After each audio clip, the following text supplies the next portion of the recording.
Hello, everyone. Welcome to Live from the Apocalypse. I am a bearded white man on the internet, bringing you a tabletop role-playing game for your viewing pleasure. This is Live from the Apocalypse. We play tabletop games for charity. This is our ongoing space game called Nephilim, and it benefits Extra Life. It benefits the Children's Miracle Network through the organization Extra Life. We're in the middle of a big fundraiser push right now because it is Tabletop Appreciation Weekend as we speak. We are down a player this session also, but we'll get into it. There's a story reason for that, and that's why she's not here, because of the story reason. The only reason she's not here. That is the only reason. No other reason. That makes it sound really like surreptitious. Like yeah, that's true. Della or something. Or she's moving. She's not dead or anything. She's just moving. So she prioritized real life over making it to the game. How Definitely ridiculous. Definitely not dead. We don't need this controversy, Tayo. Why did you kill Della? Huh? Don't. What? We like Della. Anyway, back to our game. This is our spacey fun time pretend game that raises money for children's hospitals. If at any point during the stream you like what you see, feel free to take any money that you would have given to us in the form of bits or subscriptions or anything like that, and instead donate them. There are a couple ways you can do this. The bot will be posting the link periodically. You can also do !donate as a command in the chat, and it will post the link for you to click. We also do have a couple cast members, not Della, who's not here, who are also fundraising for Extra Life, including Rouge, who will drink mayonnaise and worse things in exchange for money. I really need to see Rouge drink mayonnaise, so someone, make that happen. If it happens, I'm sure she would do it on stream. I'm sure she would do it in the middle of the game. Mm-hmm. If someone donates $100 before intermission, I will come back from intermission prepared with a spoonful of mayo to do on stream. That was always my question. Is, like, drink mayonnaise indicates that you're gonna like concoct a mayonnaise beverage because. Well, she waters it down, obviously. The interesting thing is shots where you squeeze mayo in are actually easier than doing like a full spoonful of mayo, because at that point you just mask it with the liquor and you don't notice it as much. Oh. Fair. All right. Mask your problems with liquor. That's the hot advice today. Exactly. And, keep in mind, it doesn't have to be 100 at one time. It's just 100 collectively. If we raise $100 during the stream, she'll do it. Doesn't have to be in one go. But you know what? For today as a special, if I get $100 in donations within the first half, I absolutely will tack on that I will do a spoonful of mayo. You heard it here, folks. This is your big chance. Those are the links. Feel free to give to us in that way. Well, you're not really giving to us. You're giving to the organization that it benefits. Please don't give to us. We do not deserve it, and we do not need it. I'll go around real quick and introduce our cast of characters a little bit, and then we'll dive right back into where we left off. So, in order on my screen, we have Rouge, who plays Maeve Delaney, the intellect, the plucky engineer / ship's doctor. We have Ellis Red-Eye Maldonado, played by Dan, who is sort of our gritty, older, partially cybernetic, un poquito, bounty hunter turned scrapper, I guess. I don't really know what your job is. Yeah, what do I do now for a living? Back to bounty hunting, I guess? We're technically all still part of the Scrappers Union. Technically true. We're doing aggressive scrapping. we are currently bounty hunting. Yes. Preemptively scrapping ships. And then last but not least, we have Karis Mori, played by Tayo, who is the ship's pilot with a little bit of a secret past. Some things that we're slowly learning about over the course of the adventure. That's our cast of characters for today. Nano Bros. One of the two Nano Bros, that is true. That's part of the secrets, but I guess that's not so much a secret anymore. But then, unfortunately, our hot-tempered muscle of the group, Jaxper, is MIA this session. But we'll return in a future episode. Definitely moving. Jaxper's moving, not Della.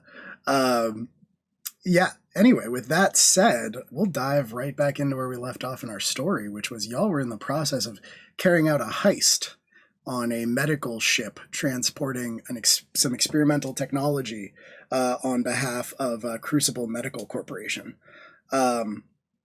You put together a plan, you executed it effectively, and started the heisting last session.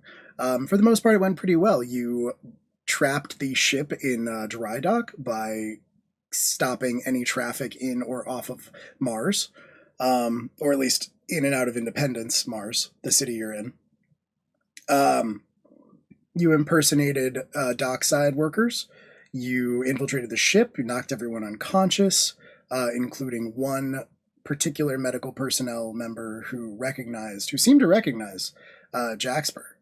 And then on said ship, not only did you discover the medical unit in question that you are stealing, but you also discovered a tube holding what appears to be a human being, filled with some kind of strange liquid. Jaxper did not take this well.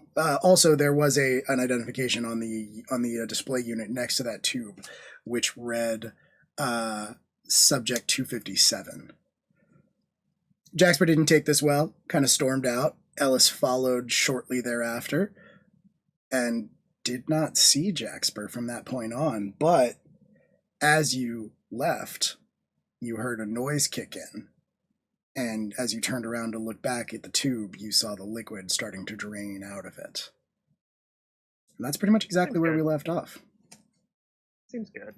So, Ellis, you witnessed this in progress. You witnessed the liquid draining out of this tube.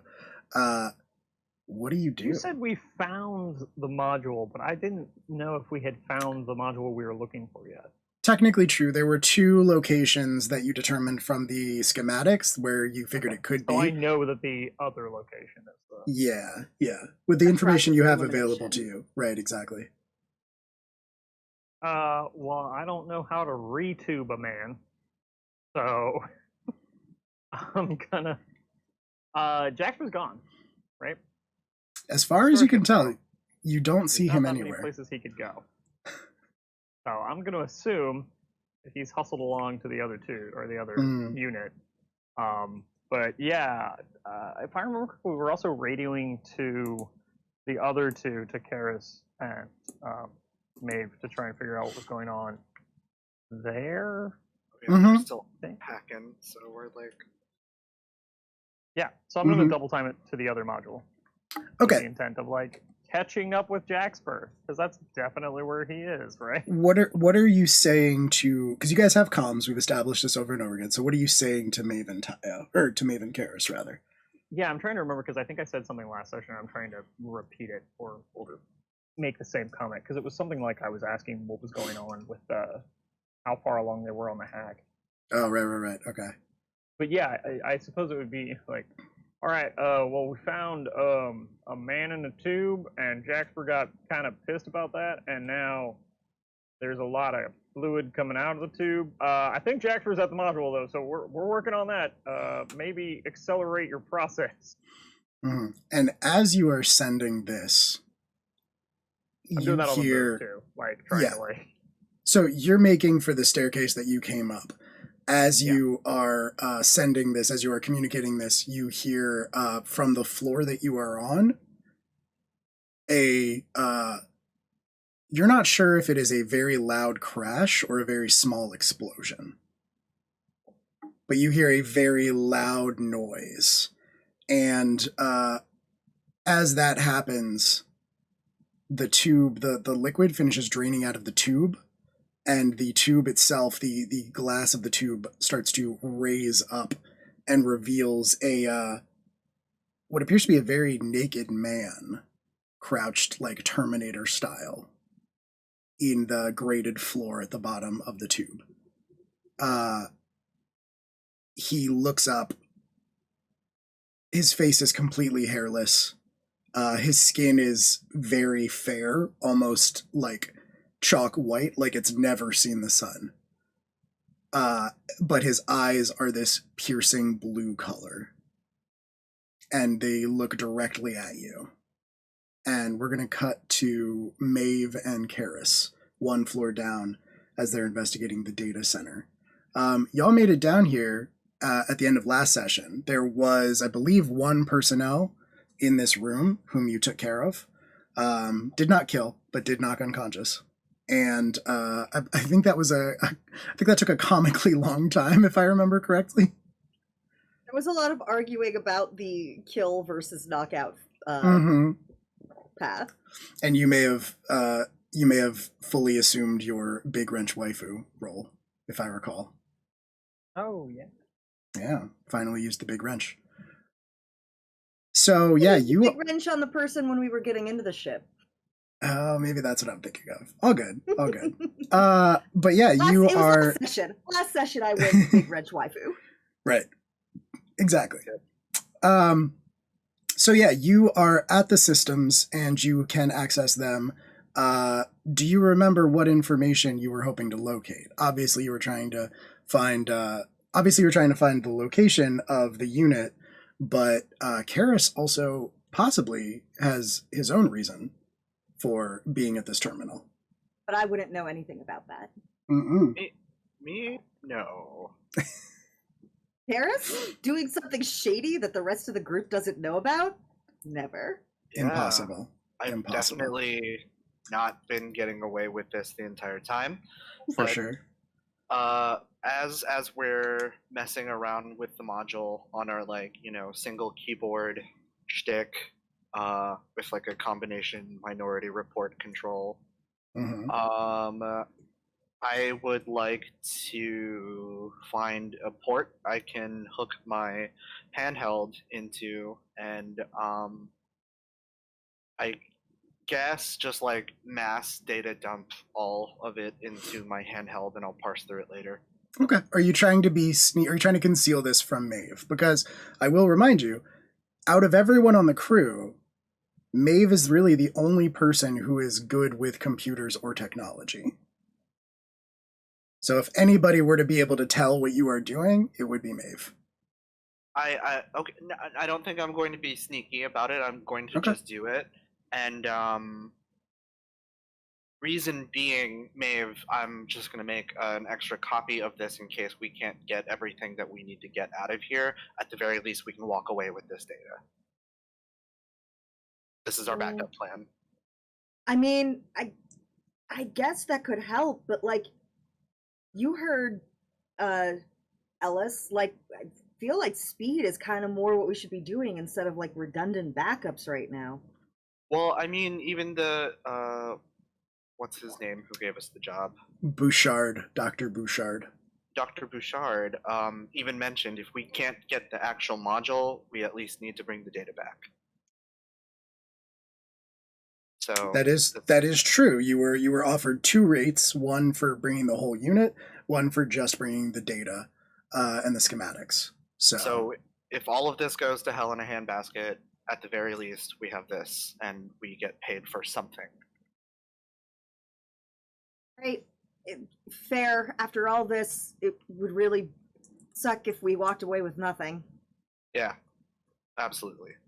We probably shouldn't be sticking around in this town for much longer after this. Question. Why don't we just steal the ship? I feel like once we leave with the ship, there's no way to land anywhere with the ship without immediately being noticed. It might be hard to do that quick enough to not have someone track. I don't know if you've noticed, Karis. This is a really nice ship. They're not just gonna like write this one off to like, you know, a really nice ship. I assume that as you are having this conversation, Karis, you are already downloading all of the data that you are seeking to get. Yeah. Okay. Cool. Then I'm going to say at this moment, you also hear, although it's somewhat muffled because you're in a different part of the ship, the loud banging or small explosion, the commotion from up above that Ellis heard. And also, you get right before that, you get that communication from Ellis that Jaxper is missing.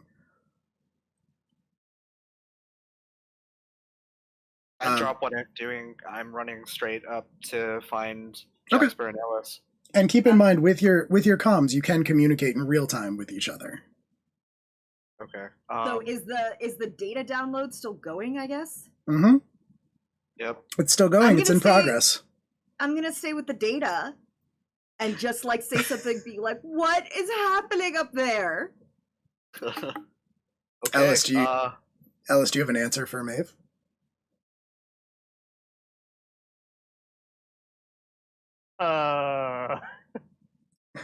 So we kind of like rewrote and pulled back a little bit. So I'm not in the hallway. I guess I'm still paying, or I didn't walk away. I'm still paying attention to the man in the tube, which is fair. Very good cinematic moment. You are in the hallway because the door is still open essentially. So the way I pictured it is you stepped out into that hallway, looked around for Jaxper, didn't see him, started to make for the staircase, and that was when you like looked through the open door into the room and saw the guy looking at you. Gotcha. Yeah. I don't know if I have a good answer for that. Because Alice has no idea what the fuck that is. That's true. So yeah, I think it's gonna be more of like, we have company, I guess. There's a recently decanted man standing in the hallway, but I'm still gonna head for the other module and see if that's what Jax is. Let me know if he shows up where you are. As you were saying that, the naked bald man stands up to his height. He's about 6'4", 6'5", very muscular. Kind of like rolls his shoulders. Never takes his eyes off of you. Looks you up and down, and says in a very deep voice, "I don't think you're supposed to be here, friend." That's mighty funny. Because I don't even know who the hell you are. Also, you're a little underdressed for the occasion.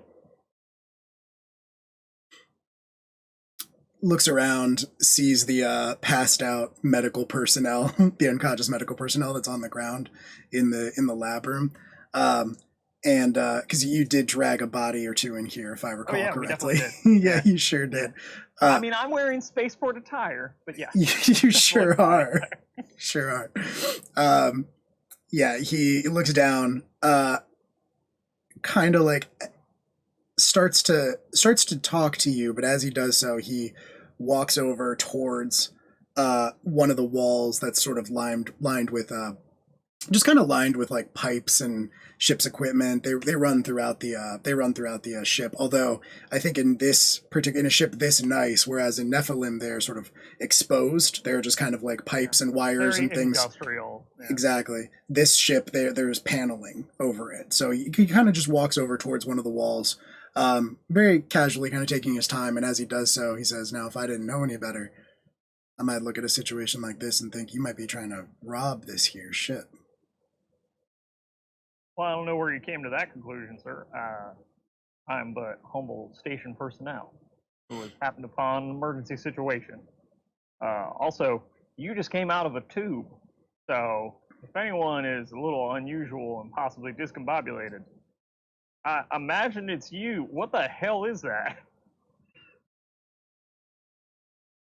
He looks down at his right hand, kind of like flexes it into a fist, releases it, flexes it into a fist, releases it, and says, well, I'd say I'm about 70%, maybe 80%, but I think it'll be enough. And then he puts that fist straight through the wall paneling. And when he pulls it out, he just has a jagged length of pipe in his hand. And he turns to face you and says, Hope you understand. In the name of Crucible Medical Technologies, can't let you leave this ship. I'm gonna need you to calm down there a little bit, Slugger, and I'm gonna hit him with a steely glare. All right. That's how Ellis do things. That is how Ellis do things. This is going to be very interesting. So yeah, you're going to roll Stalwart. Yeah. I think I miswrote that. Yeah, that's the space, I think.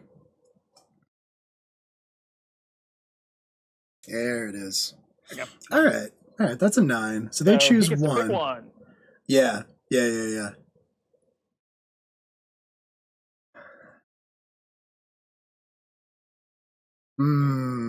Let's not get too hasty now. See, I think that's going to make him get hasty. Because I notice on this list that one of these options here is they do something stupid or reckless. Yes, they do. And I think that's what's going to happen. I think that's about where we're at here. So he is going to actually, I'll give you this. What he's going to do, because this is very stupid, is he is going to flip that length of pipe in his hand and throw it at you like a javelin. Then I'll trigger another move, because this is exactly what I built Alice to do. And when a tense situation breaks out and violence breaks out, I go first. That's true. First. So you can do, I assume you're going to act, whatever the move is called. Firefight. You're going to do firefight, I assume. Yeah. So yeah, he like takes that pipe, flips it up, and grabs it in the middle, cocks his hand back like he's gonna throw it, and then you just before that javelin comes out, like, man, all right. Yeah. That's a shame. I was hoping I was gonna go here, but all right. So roll plus volatile. Yeah, but so I've got a number of options on where that comes out, and given I just watched a grown man pull some jacks for ass, pull a pipe out of the wall. He's in firefight range, right? We would be like some distance away from each other. Oh, absolutely. Skirmish range. Yeah. All right. Well then, I guess I'm breaking equipment, not shooting people. So we're gonna pull out the welcome wagon. And so he's gonna get one of those. So this is gonna be your warhorse move. Yeah. Okay. Heavy arsenal move that I picked up. Yeah. All right. Cool. So let's repeat that. See how that goes. What? 9. It's yeah. Or no. Well, the bot's doubling. We're just gonna use Dice Maiden. It's fine. Oh, okay. So it's a 7. Yeah. So it's a 7. Wait. All right. Cool. Yeah. Cool. And on that, I exchange harm and I choose 1, but also, when I fire it, in addition to harm and the other things, I get to pick one of 3. And I'm gonna... I think the most interesting one here would be that an object or area is destroyed. So that would be interesting. This is a big old gun. Why can I not? I'm trying to delete one of my ammo that I have in there. Anyway, so we're going to exchange harm. Okay. And then I can't discharge this because I don't have that. Yeah, you can't discharge the heavy weapon. But wait, I'm going to take evasive action and roll. Okay. It doesn't have discharge as attack. It's 3 harm, range, firefight, sniping are the 2 ranges I chose, and then 3 ammo and the other things. Okay. All right. Fair. Okay. Cool. That sounds really good. So, yeah, you can do that. What is your intention with this? I think I'm literally just trying to kind of like, this is a attempt of some kind of shock and awe on Alice's part of like, okay, that's not a man. That's a machine of some kind or a security droid or some kind of horrific. Also, like, quick to decide that the way to solve this problem is to throw pieces of the ship into me. You did force him to do that. I did. Well, I was trying to get him to back the fuck down. And I know. Instead, he decided I to know. escalate, as was I his know. option. He sure So, did. He sure did. Yeah. So, Okay. being unable to intimidate him, I think this is another attempt at, like, I'm shooting him, like, and if that takes him down, cool. But the plan is that I'm also trying to just, like, disrupt his entire forward momentum and Sure. get the fuck out. Because my priorities remain, like, finding Jaxper, getting the module, getting Maven Karis off the ship. Like, let's get out. I'm not here for a fight. Right. Okay, cool. That makes sense. If you don't want to, you're shooting him with this heavy weapon, right? Mm-hmm. Okay. All right, cool. Then yeah, I think what you do. Have you seen, by the way, Dan, I kept meaning to ask you, have you seen Suicide Squad yet? The new one? Yeah. Yes. So the gun that Bloodshot makes at the end of the movie, 100% the welcome wagon. Yeah, exactly. It's very similar to how Alice's gun works. It's just like other things just come out and strap on. It's a shotgun now, and now it's right. Exactly. So you're just like real quick, like you almost like too quick to see, because you've been practicing this. We've established that in the canon. You've been practicing the assemblage again since you haven't had to do it in a long time. So you're just kind of like, you just real quick like slap a whole bunch of stuff together, and then just like cock it back. Shoot him almost point blank. There is a room separating you, but the door is closed, or the door is open. Very close range for the welcome wagon. It's probably the extent of the range for throwing a piece of a ship like a javelin. But... Yes. Yeah. Exactly right. So you shoot him, and I think you get him. That the giant round fired by the welcome wagon. You hit him in his chest, knock him off of his feet, slam him into the back wall of the ship, and then the round goes off. And there is like smoke and debris that fills the room. The room is in shambles, I think, like as it starts to clear. I kind of imagine like Ellis, you've been at this long enough that you know to make sure you finish the job before you turn your back on an enemy. So the smoke is kind of clearing, the dust is kind of settling, the room is destroyed, the computer units, the terminals, everything that was in there, all of the equipment is like blown to hell. Whatever remains of that tube is shattered, and there's like shards of glass all over the floor. And against that back wall, there is just a mass of blood sort of splattered across it. Your welcome wagon does 3 harm, correct? Yep. Okay, 3 harm. So what you see as it clears is it looks to you that the round did not exactly hit him dead center in the chest, or he was somehow able to shift his position at the last second. You're not exactly sure how it went down, but about half of his torso is missing. And you can see like gore, like any theory you had about him being a robot or something like that is effectively dispelled at this point. You see organics where the explosion was. But as you watch, with a speed that is even more impressive than what you've seen Jaxper do, that wound, the flesh and the organics and things like that start to knit back together. And he like looks down, hand over his side, and looks back up at you. And says kind of weakly, "Nice shot."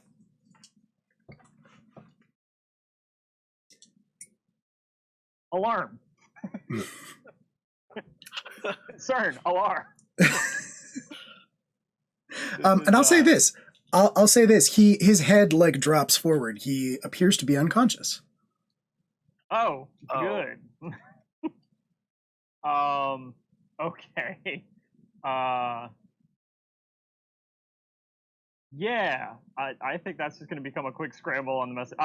Just because we need to establish for fair fight too, is that he probably gets the javelin off, but given I don't know how much harm you're going to put on that javelin, I chose the one that reduces a harm. Like, I do like the idea of like letting that go and then doing a quick little cowboy tumble as the javelin like embeds itself in the ground. True. Okay, all right. I agree with that. I think that it is a stupid weapon. This was a bad idea on his part. Yeah, you made him do a stupid thing. So I do think that it is going to. I'm going to say that it goes like the sharp edge of it. You do a little cowboy tumble out of the way. Sharp edge of it cuts along your hip. I'm going to say. Yeah. So it cuts open your your jumpsuit a little bit and tears into you very slightly. So you're bleeding. I'm going to give you 1 harm from that since you reduced the harm by 1. Or we'll say I'm not going to spend the body armor on that too. I'll just take that as a scratch. Sure, that makes sense. Mechanically a scratch. Right. And that whole exchange where you watch the smoke clear and stuff, that's after you come out of your tumble, you're like you're still on guard and everything. Okay, so that's then going to be if I see him even like dip down or whatever. Again, someone who knits together that fast, he'll be up soon. But I don't plan on being here. So it is now full on sprint down the hallway to the other module while on the comm. Like, all right, we got to go now. Like, okay, it is time to leave, folks. Yeah, absolutely. And I think I'll relate a little bit of like, yeah, we got a fucking Dolph Lundgren fucking Terminator asshole rolling around in here. Have I arrived to the room yet? No, I'm gonna say that like as you hit the top of the stairs, you look down and you see Karis at the bottom. Okay. Yeah. I'm like, you don't want to see what I just saw. We gotta get this module, get out now. What the fuck's happening? Okay, alright. Oh, assholes that can fucking take 50 cows. Fucking let's go. Say less, let's go. Alright, come on, hurry up. Okay. You bolt down. Maeve, you're just standing there staring down at Karis's handheld as it goes like action-packed sequence of watching the like progress bar. You're watching it and it goes like 70%, 71%. Listen, if NCIS has taught us anything, that's the most exciting. That's true. Yeah, you also, I think you heard that first like the first like of whatever happened that none of you know about yet, and then there's another one, but I think you'd recognize the sound of Ellis's gun firing at like full capacity. Inside of a ship, too. Inside of a ship, yeah. So it is not quiet. Yeah. Maeve's just gonna hop on the communicators, being like, "Well, I guess it's a good thing we already put everyone to sleep because otherwise you'd be waking everyone up." Nope. There's an asshole who ain't awake. That one was for him, and he ain't dead, Maeve. Let's go. Did you miss? Nope. I mean, I could potentially. Nope. Let's go. All right, fine, Maeve. I'm headed back your way. Well, I know more about like nothing Jackson's is going abilities. on. I don't know if fucking Karis is able to stand toe to toe with this guy. Like, if it were Jackson was like, I'm gonna go fight him in a pit, I'd be like, I mean, okay, idiot, you'll probably get out of that. No idea if Karis survives that. Karis did already get knocked out once this heist, so exactly. I feel like Ellis has seen Karis do some surprising I've seen you stuff. do some ninja shit. I haven't seen you fight the Terminator, like, or come back to life from death. Like, I've seen Jax get killed and then stand back up and go, man, that sucks. Like, I mean, it's very indicative of your two approaches to like nano. It's very indicative of your two approaches towards like nanotechnology, right? Is like Jaxper's very like flashy and built to be like a very impressive force, and Karis is built to be kind of like sneaky and under the wire and stuff. But if Karis says that he's coming back to help Maeve, she's gonna be like, no, just help them with the module. Like, I'm just waiting, you know, you already set this to download. What else are you gonna do here? I can pull a data drive out when this progress bar finishes. Can you get on the cameras? Can you watch to make sure that asshole isn't sneaking up behind us or coming for you? I can certainly try.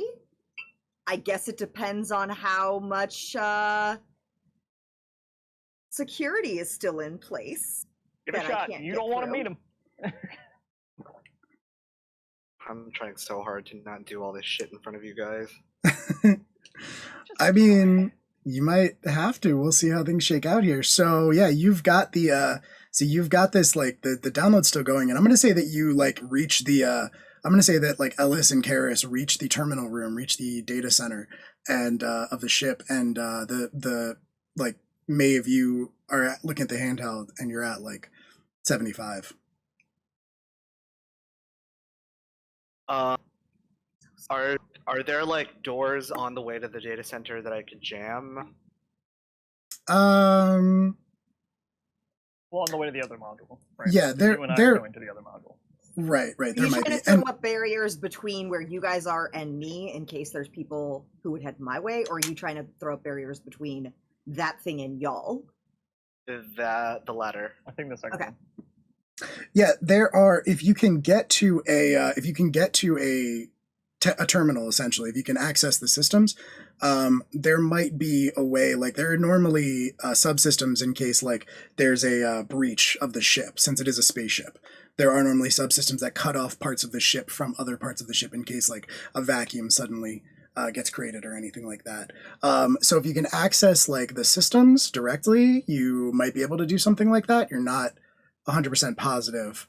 So That's can I one say answer. that, like Just as Ellis and I are running running away from whatever happened back there, yeah, can I pull up like my virtual interface and use it to like connect Mass to the Effect door style, controls sorry, yeah. and like as we're running, kind of just like shut you, shut you. yeah, you can definitely try to do that. Although I do have to check on one thing because I think last session you may have discharged your hacking and cracking move. I did, but I do have a oh yeah. Do you have a micro drones hold? Do you recall? Yeah, I have hold 3 for micro drones. Okay. Yeah, I don't think he's spent any of that yet. Yeah, and that's that will allow you to remotely hack into a nearby isolated computer system that you can't physically reach. So I'm gonna say that it's probably not going to be as effective because you're doing it on the fly, not using your hacking and cracking move, which sort of represents your expertise in the subject. But you can give it a shot, and I'm gonna say that you're gonna roll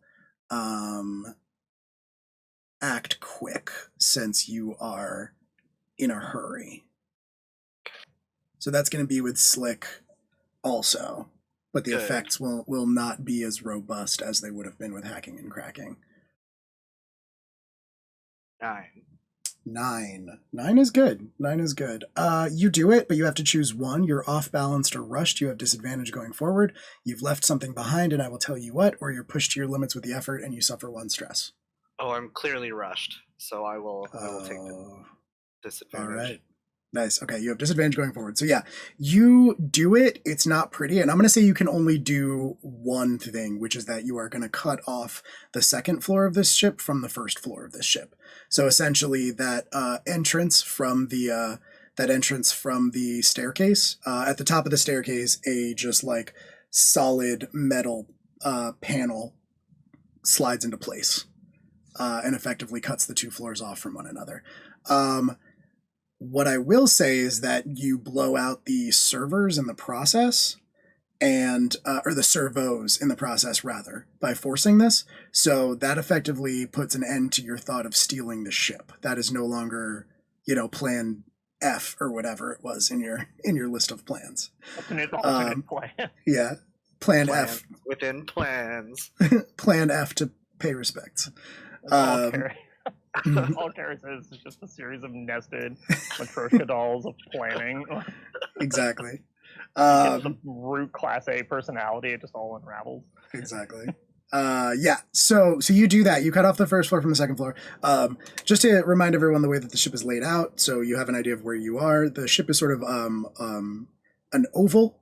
The front of the ship, which is where the cockpit is, up on the second floor, also is where that second module location that you identified is. It's also towards the front of the ship is where that server terminal information room is, where Maeve currently is. So you're all in roughly the same part of the ship, the first floor front of the ship. The room with the tube was on the back end of the ship, but on the second floor, which was also where you entered the ship from. But on the first floor, obviously.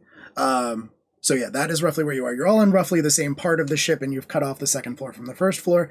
And as far as you know, bald nanobot guy is still unconscious. Robo Dolph Lundgren. Robo Dolph Lundgren, yes. Roblox or Cyborg, Cyborg Lundgren. Anyway, Cyborg okay, Lundgren. Cyborg Lundgren. Really rolls off the tongue. Sure does. Listen, okay, he's Austrian. Have fun with that accent. So yeah, I guess to roll up to the module and be like, "What the fuck is Jax? All right, let's fucking just steal this shit and go." Mhm. We're almost done. We can't go without this download. Oh well, I mean, this is gonna take longer than 15 seconds, I assume. Like, we gotta fucking pop this shit off the fucking ship. So let's go. And I'm gonna ask for Karis' help in disengaging the locks to release that module so that we can take it with the crane from the outside. Is I assume how that? Like, we can't pull this thing through the. Correct. Yeah. Correct. No, it is the size of like a. It is the size of like a half bath.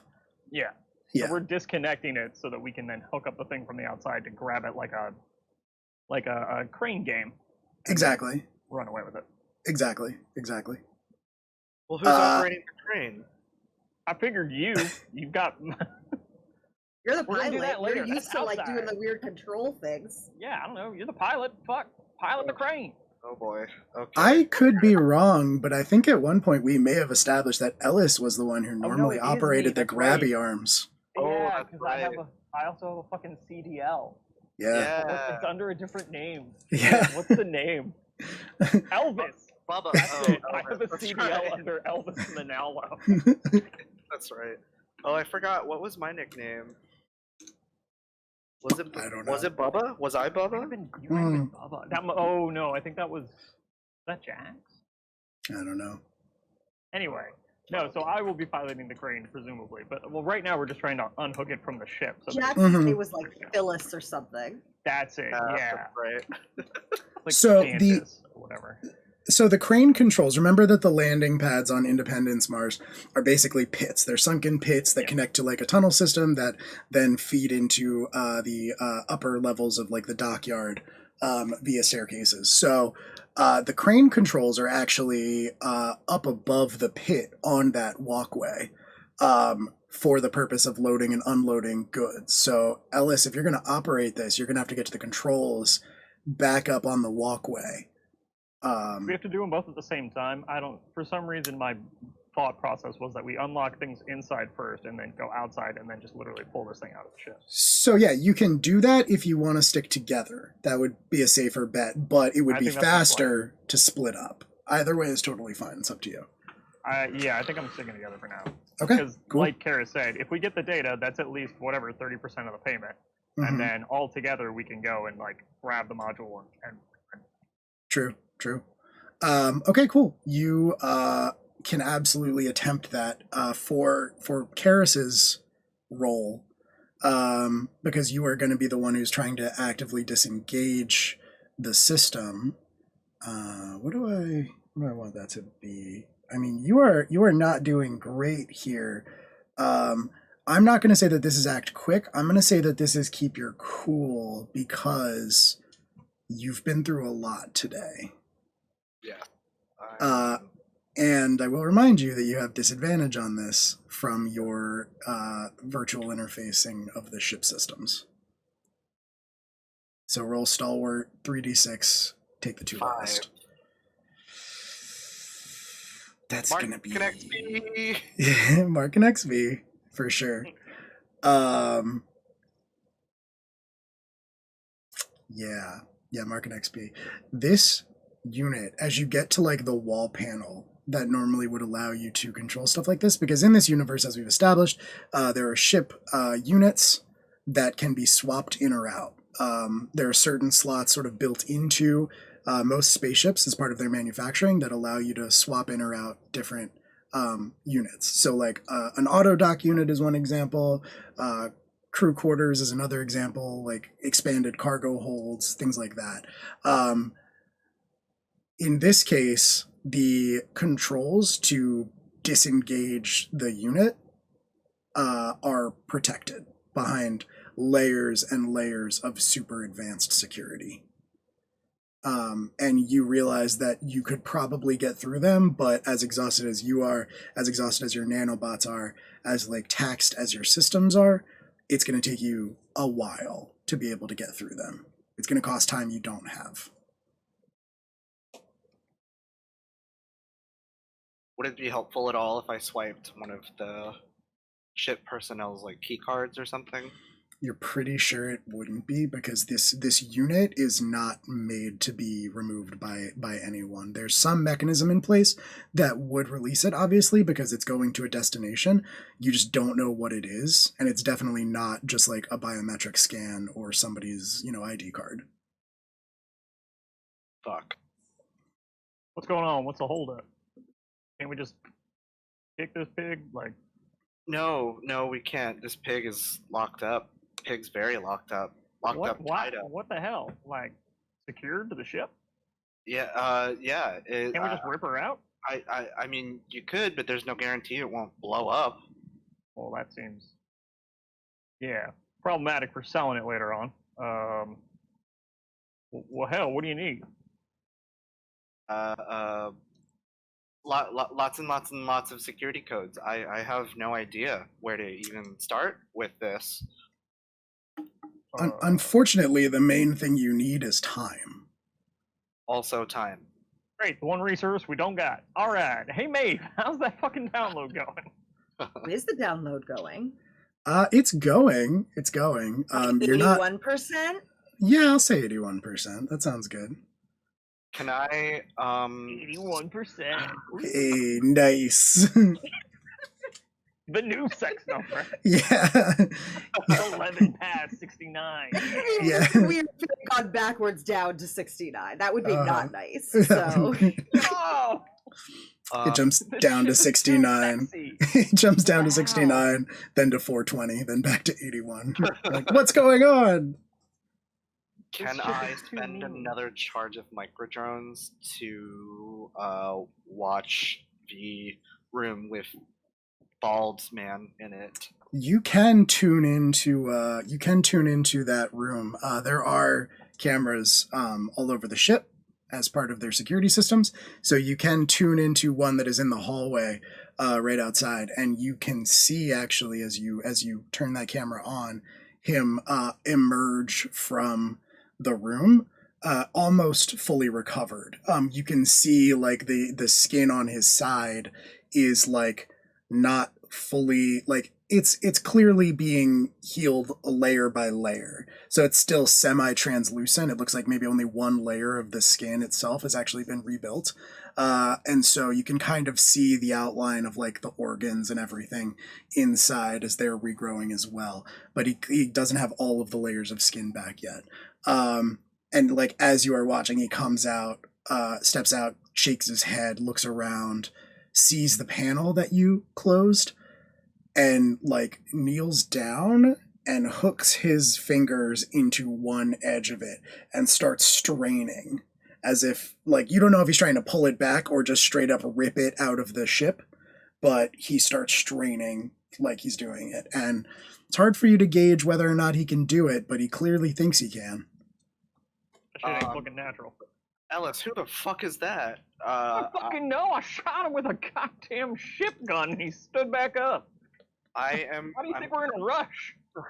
I'm gonna buy us some time. Just get this shit done. I'm doing the hacking now? Okay. Well, I just stay here and watch Maeve. What? I'm going to run to the metal panel. Okay. And I don't need a nanny cam. I'm just watching a download. I'm going to like kind of press up against the wall so that as it opens, I can take him by surprise, hopefully. Okay. And I'm going to wait for that to open before I do anything. Okay. Seems like an excellent plan. I don't know. Can I definitely don't want to go 2-on-1 versus this guy. Don't involve Ellis. Well, somebody's got to stand here and not do something about the unit. Absolutely. Am I actively doing, because I'll be, to put it in the cinematic sense or whatever, if Karis walks away from doing that and nothing's happening with the unit, Ellis is like, all right, if we're going to fight him, let's fucking fight him. And is going to go with you. But if you're like, no, watch this drone to make sure it doesn't break, I'll stand and try and help the unit get unlocked, but, like... Well, I mean, okay, that makes sense, because we're really just trying to buy time more than anything else, so... Alright, fine. Right.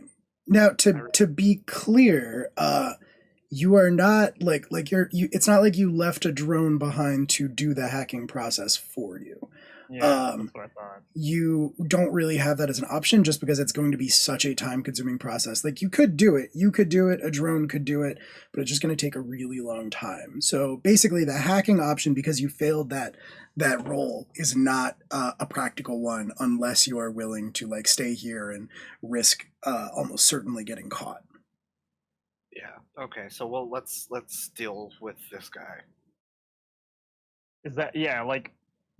I'm not trying to nail down specific numbers, but by really long time, do we mean like 8 hours and there's no way we're going to be able to steal it functionally? Or do we mean like 15 minutes and we're going to have to fight Dolph Lundgren because of that? For sure. Hours. Yeah, we're not going to be able to do it. We have for to sure. wait. For sure, hours. Yeah.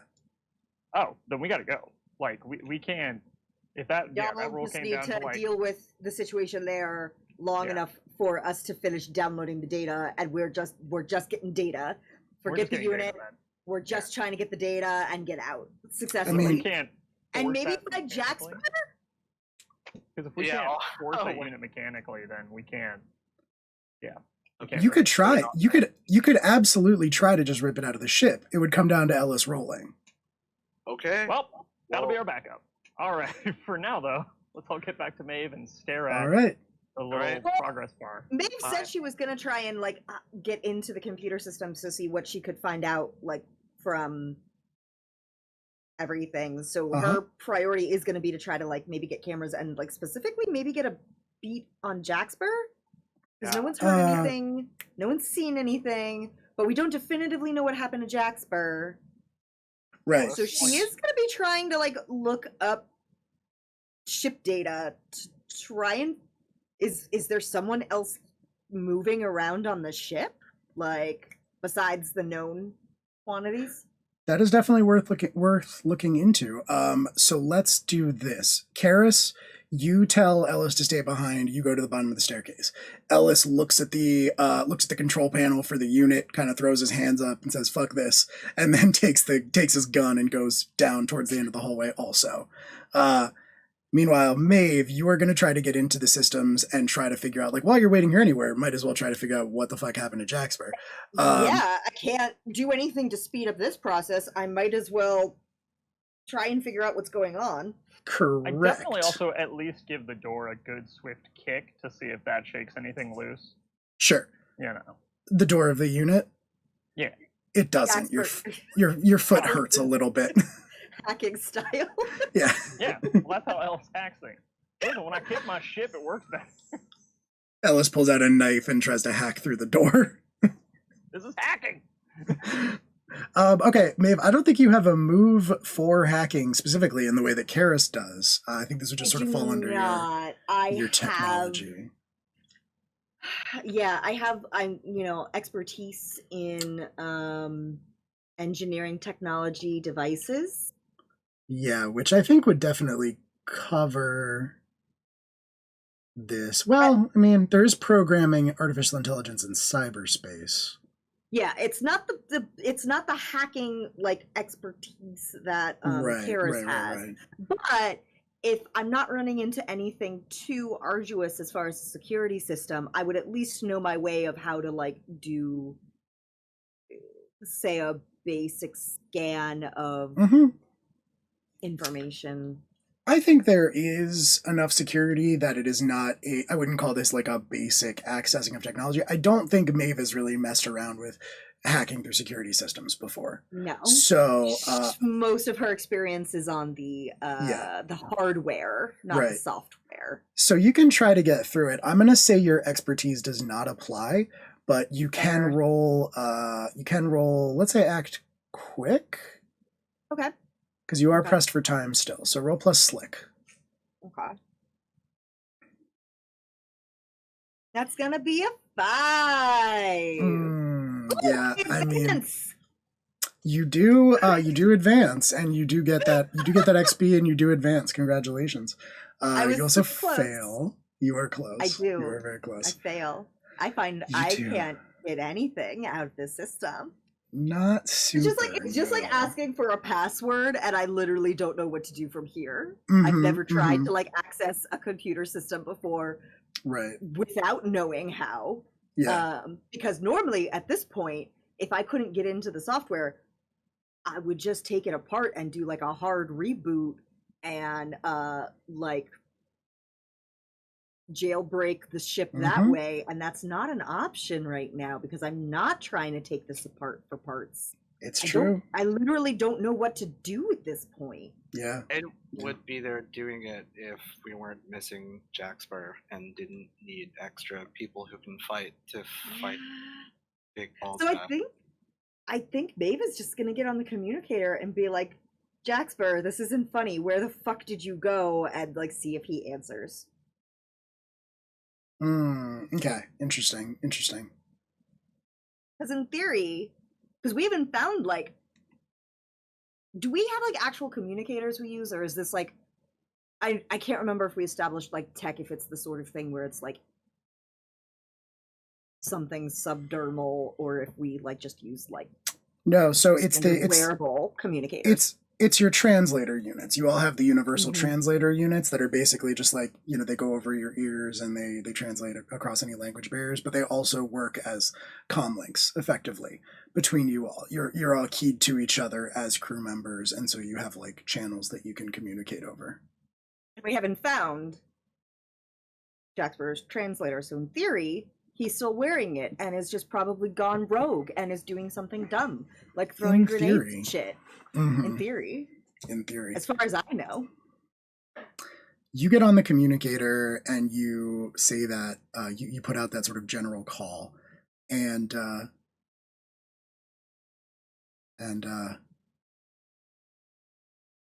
you hear a crackling on the other end. Like there's normally a certain amount of interference when somebody activates their comlink to communicate back. So you hear this sort of like noise that you're kind of used to, and then a very soft, unfamiliar voice says in your ear,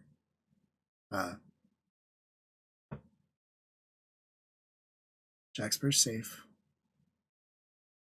He's with family. Don't look for him. And then Are we all hearing this or just me? That's a good question. I'm gonna say Maeve attempted to do like a direct connection. So I'm gonna say that only Maeve hears this. He absolutely would jump back on and be like, if that's the case, let Jackspur be the one to tell me. You don't hear anything. Yeah, I wasn't expecting to, but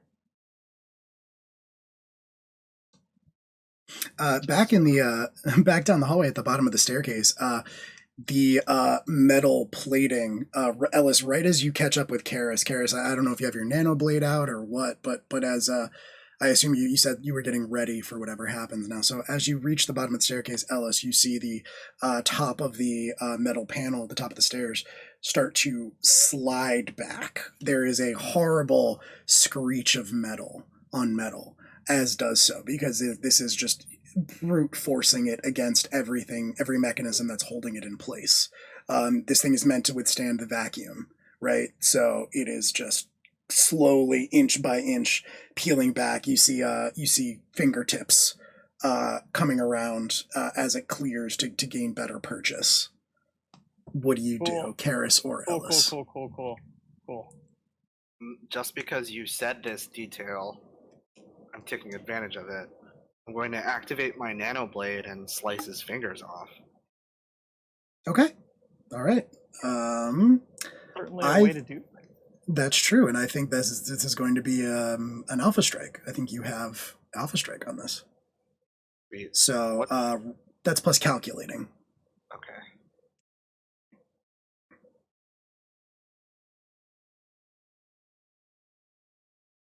Come on.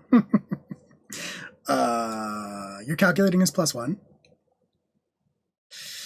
Rough. That's rough. Okay. Yeah, you don't quite get it. Mark an XP. But also, Maeve, think about what you're taking for that advance that you got. But yeah, Karis, you throw you I don't know, because you're at the bottom of the staircase. Are you throwing your nano blade? Oh, I meant to get up by the actual panel Okay, itself all right. and like. Yeah. So I imagine you kind of like I mean, I don't know how over the top do you want to get with it. You can describe it. Like, are you Naruto running up the handrail? Are you just like, you know, like running up the stairs normally? How extra do you want to be about this? How about I'm running up the stairs, and as soon as I get to the top, I will front flip over, and on my way back down, Okay. Swing down with the All nano right. blade. Yeah, you like preternaturally fast, which is not surprising given what you know. If this guy is at all similar to Jaxper, not at all surprising to you that this would be the case, since Jaxper's reflexes are also insane. Almost as if he had some warning that this is what you're about to do, which is insane because he can't see you. You're on the other side of a ship from him. He pulls his fingers back at the last second, and you kind of land in a crouch with your nano blade out to the side. He does not. The fingers do not re-emerge from that gap. Though. Mildly terrifying. Well, hell, that looked great, but also, that's a nightmare. Well, he's not forcing the panel open now. That is a true fact. Hey, Maeve, how's that progress bar go? The progress bar is almost done. Actually, I'm definitely going to say that the progress bar is very, very close to being done. We're going to say 97% of the way there. Yeah. Do I have to spend another charge to continue to tap into the camera? I have one more charge, but if I don't have to use it. What are you trying to determine? To just see where the fuck he went, since his fingers aren't there anymore. Oh, fair. Okay, no, I'm not going to make you spend a charge for that because that was the camera you already had keyed into. You like land in that crouch with your nano blade held out to the side, the like chakram nano blade energy weapon kind of thing that you have. And you see him basically just like standing over the panel. And as you are watching, I was going to take a hard move against you, but I'm going to say I'm going to give you a chance to avoid it now, since you did that. But yeah, as you tune in, you see the split second before he raises his leg. He's standing over the panel. He raises his leg and he kicks it down as hard as he can on the like edge of the plating where he had already managed to peel it back a little bit, so like the weakest point. And basically, like near the base of the panel, it fully snaps off, and it would like fall down on top of you. I'm gonna let you roll act quick to avoid it. Okay. What is my quick +2? That's slick.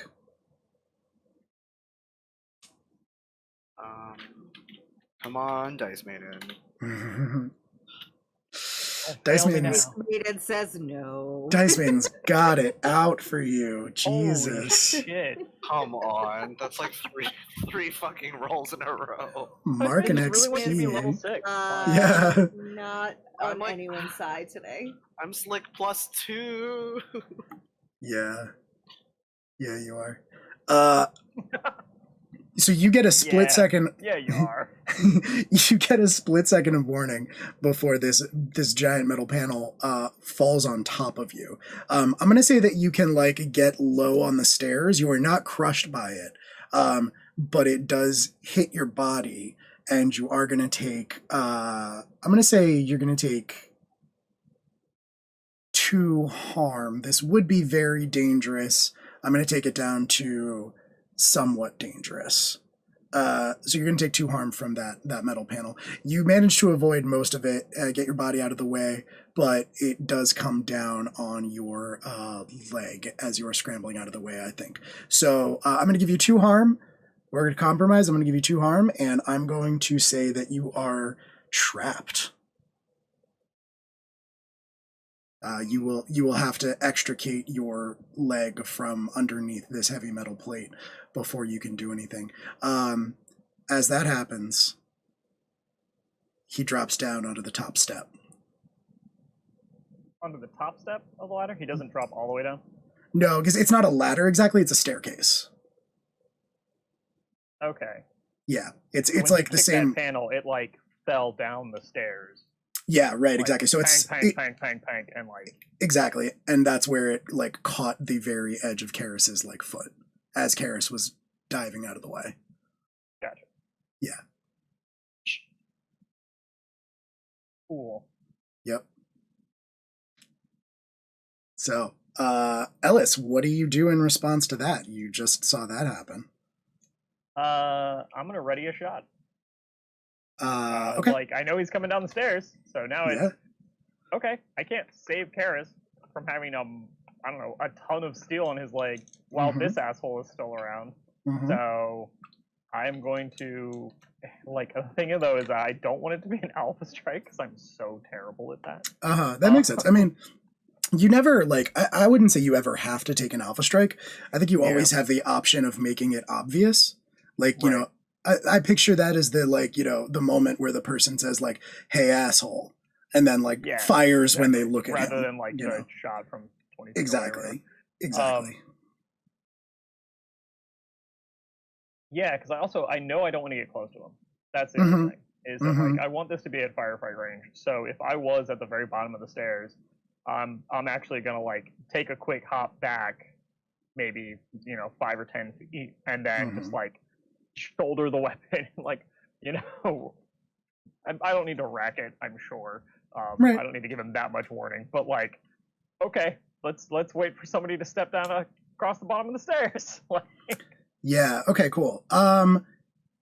So you are not taking a shot now. You are waiting for him to reach the bottom of the stairs. Okay. I'll wait for him to be clear in the bottom of the stairs. Okay. All right. Because I don't want to rush to the bottom of the stairs and have him then, I don't know, fucking suplex down the last four stairs in my ass. How are you doing on your Karis? You were already kind of hurt, right? Yeah. Where's your harm at right now? So I went to I'm rattled. When I got hurt, I took it as stress. Oh, okay. So all right, cool. I'm at 4 stress. Nice. And rattled. And you've got 2 calamities already, right? I do. Sweet Jesus, Garrett. Yep. All right, cool. What do they say? The brightest stars burn out the fastest. Cool. All right. I am not going to give you more harm because you're in a rough spot. I'm going to take a different move. Here's what's going to happen. He steps down the stairs and he kind of doesn't even spare Karis like a second thought. But as he walks past you, Karis, he is going to briefly pin your arm under his foot and he's going to take your nanoblade from you. And this happened once before. You gave Jaxper your nanoblade once before, and it's eerily reminiscent of that moment because your nanoblade normally glows the color of your nanobots, right? Which we established are sort of like an electric blue, right? Or is Jaxper the electric blue? I'm the electric blue. You're the electric blue. So as he takes it from you, it's that same thing that happened when you gave it to Jaxper that one time where the blue hue shifts to like a sickly greenish color. And he looks down at you, kind of dismisses you as a threat, you get the impression of, as he takes the nanoblade from you, looks at it in his hands, and then fixes his gaze back on Ellis, because obviously Ellis is the most immediate threat. So he is just going to... If I could see him, I was going to take the shot. Oh, okay, all right. I mean, I was going to say from the... I see what you're saying. All right. From the bottom of the stairs, I think you probably could see him, but... Now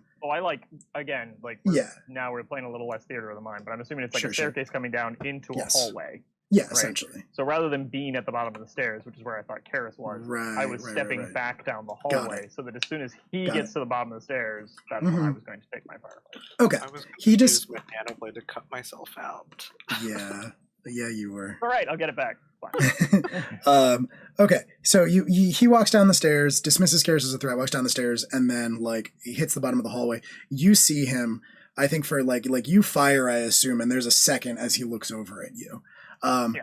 You are not taking the alpha strike. You said you want a firefight, correct? Yep, I want to fire. Okay.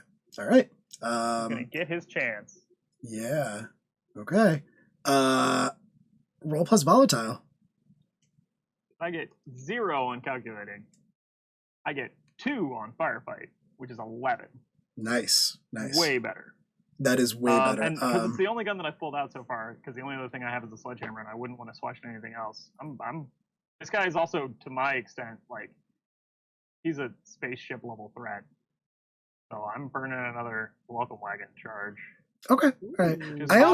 But he's about ready to kill Karis. So it's true. I also thought we determined that like any gun in your loadout in your inventory that you have access to is essentially also your welcome wagon. So like you can fire any of them at any time. Around between any of those. I think so. I think like probably it's like the difference of like you like pop the you like pop one of the components off of the I just want to make sure that's becomes not giving me too much flexibility. No, because it's the same as if you pulled out an assault rifle. It's just flavored differently. Okay. Well, then I will not expend that because I don't need to, in my opinion, blow up part of the area. Sure. Instead, at this case, because again, I'm thinking that like his level of armor and stuff, I'm gonna be closer then, and I'm gonna be in that skirmish round. I was waiting for him around the corner, and I've like unhooked the extended range mod, and instead it looks like a mule leg shotgun. Mm-hmm. And so I'm just pointing it at where I knew holes go in him before, and I'm going to fully discharge that shotgun. So my 10 plus, I exchange harm and I choose 3. So the 3 I choose are I'm going to discharge my weapon with the discharge tag, dealing double harm. Okay. So this shotgun will deal 6 harm to him. I am going to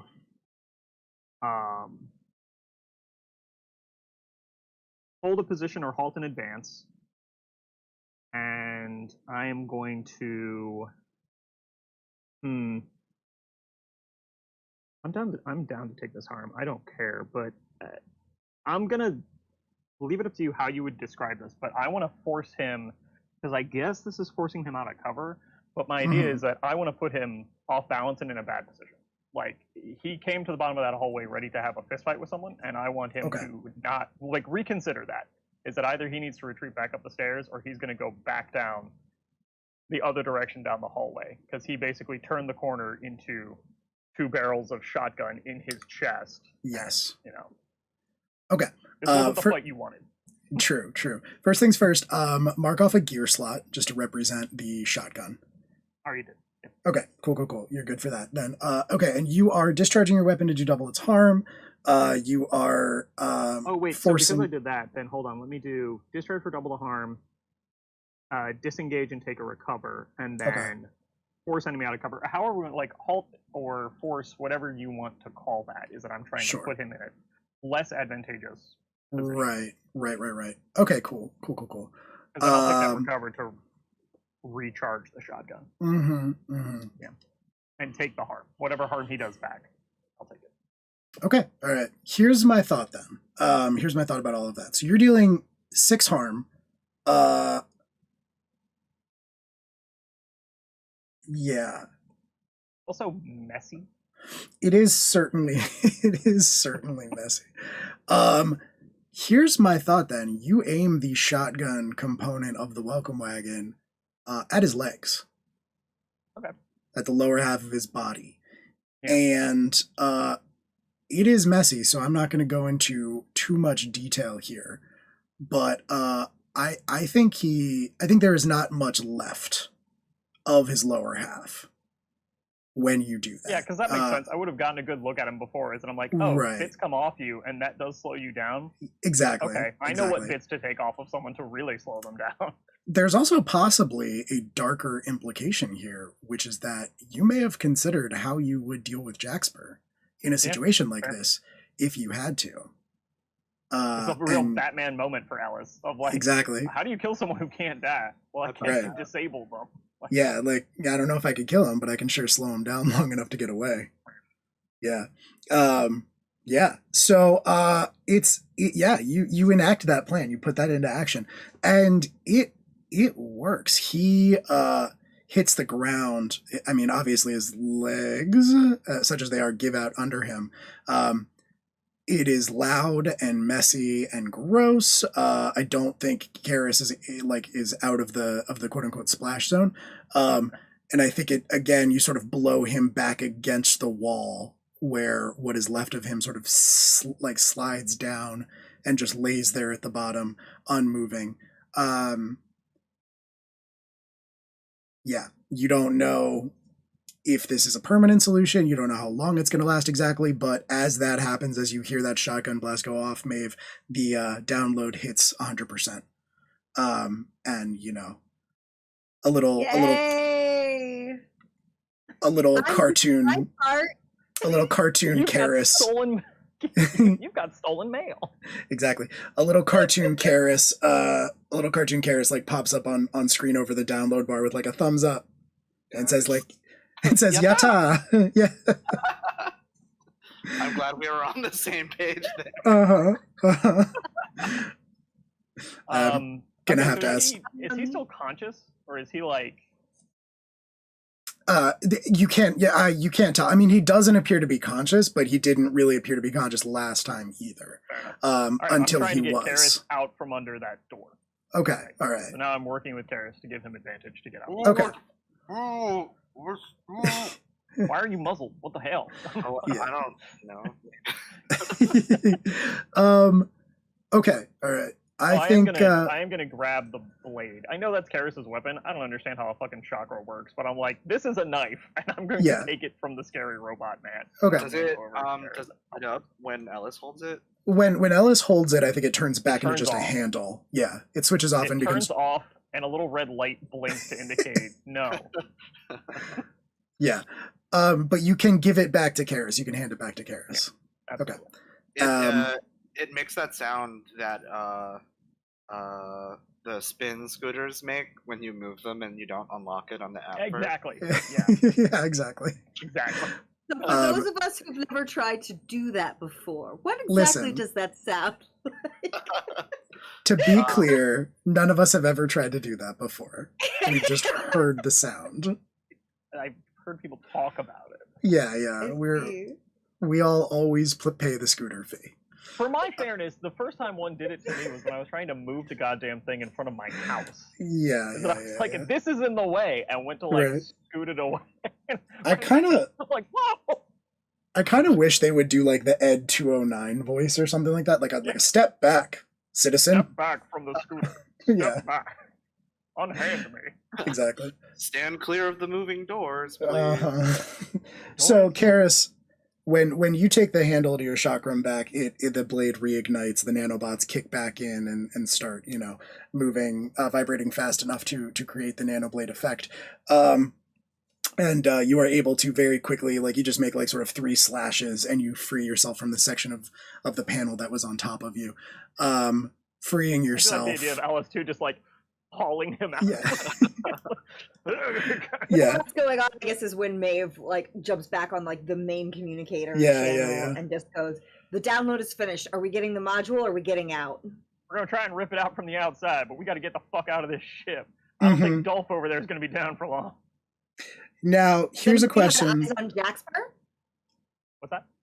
Has anybody had eyes on Jaxper? Not since the tank room. I don't know where the hell he is. He can take care of himself. If he's anything like this fella, he's gonna be fine. Now, I will also remind you all, before you just putting it in your heads, especially Ellis and Karis, because I think you were the 2 main people that this would occur to. I will remind you all that there are, in terms of heists, you have a couple loose ends here. The majority of people you were able to knock out with Karis's venom poison situation. Emil Lowry saw you all and recognized at least Jaxper, called him 15, which doesn't mean anything to you, but clearly shook Jaxper up. I don't know how many of us heard that either. There was a lot going on at the time. That's true. She seemed strange, but I don't know how much she we did. noticed. I think we actually rolled and definitively we missed that. Yeah. Okay. That makes sense. So without Jaxper here to tell you all that, that's a non-issue for you all. That's not a concern. But this gentleman, who is half of his body is now lying here on the ground, slowly healing, definitely saw all of you except for Maeve. Saw Jaxper, saw Ellis, saw Karis. Okay, well then I think this is a quick conversation between Karis and Ellis. We're like, survivor or casualty? What's it called? He threw a fucking door on you. Casualty. Casualty it is. And then yeah, you definitely don't want to involve Maeve in that conversation. That's another 6 harm directly to the temple. Is that that's a coup de grace. Is that Ellis is like discharge shotgun right into his head. Like, it's messy, it's loud, but Ellis doesn't give a shit. This guy threw a door at Karis. It is true. And this is done. I don't know if Karis has ever seen Ellis do this, but this is done with the like. Ellis has done this before. This is not Ellis's first time executing someone that needs to be executed, and this is just a very casual just. Oh, no.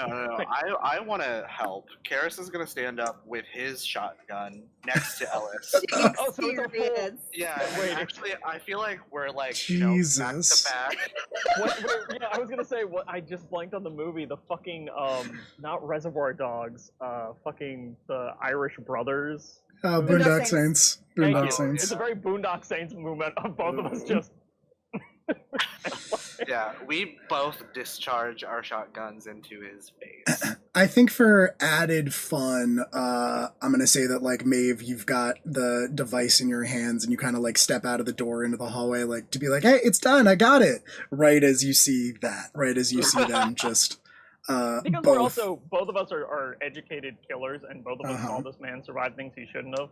Yeah. I would also like to say that, like, one of us, and just maybe this happens naturally, it's not a discussion or whatever, is that one of us puts it against his chest and the other one puts it against his head. And so we're like, we're destroying this man. Whatever this was, he's getting obliterated. Yes. Yeah, there is not much. You know what, it might be Karis, too, who puts it against the chest, because Karis is familiar with nanobots.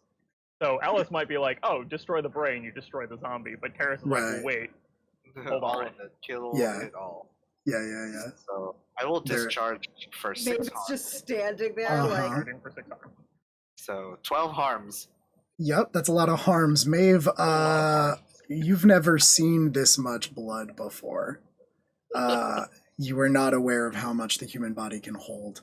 It's really fucked up. Maeve had an idea mechanically of how many pints of blood are in a person, but you've never seen it all at once. I can't emphasize enough how fucked up this is. Yeah. And Maeve, he threw a door at Karis. Okay. I just don't think that's as serious. You keep saying it. I just don't think that's as serious as like emptying 2 shotguns into his head and chest. Well, okay, listen. We could kill him more kindly if that makes you more comfortable with it. It's not about my comfort. We could be quieter and more gentle about this. No, it's fine. Smother him under a nice...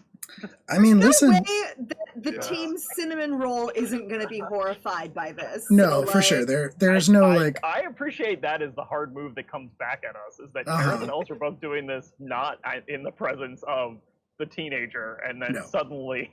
Yep. Suddenly she. Teenager. I'm in my 20s. I'm in an adult.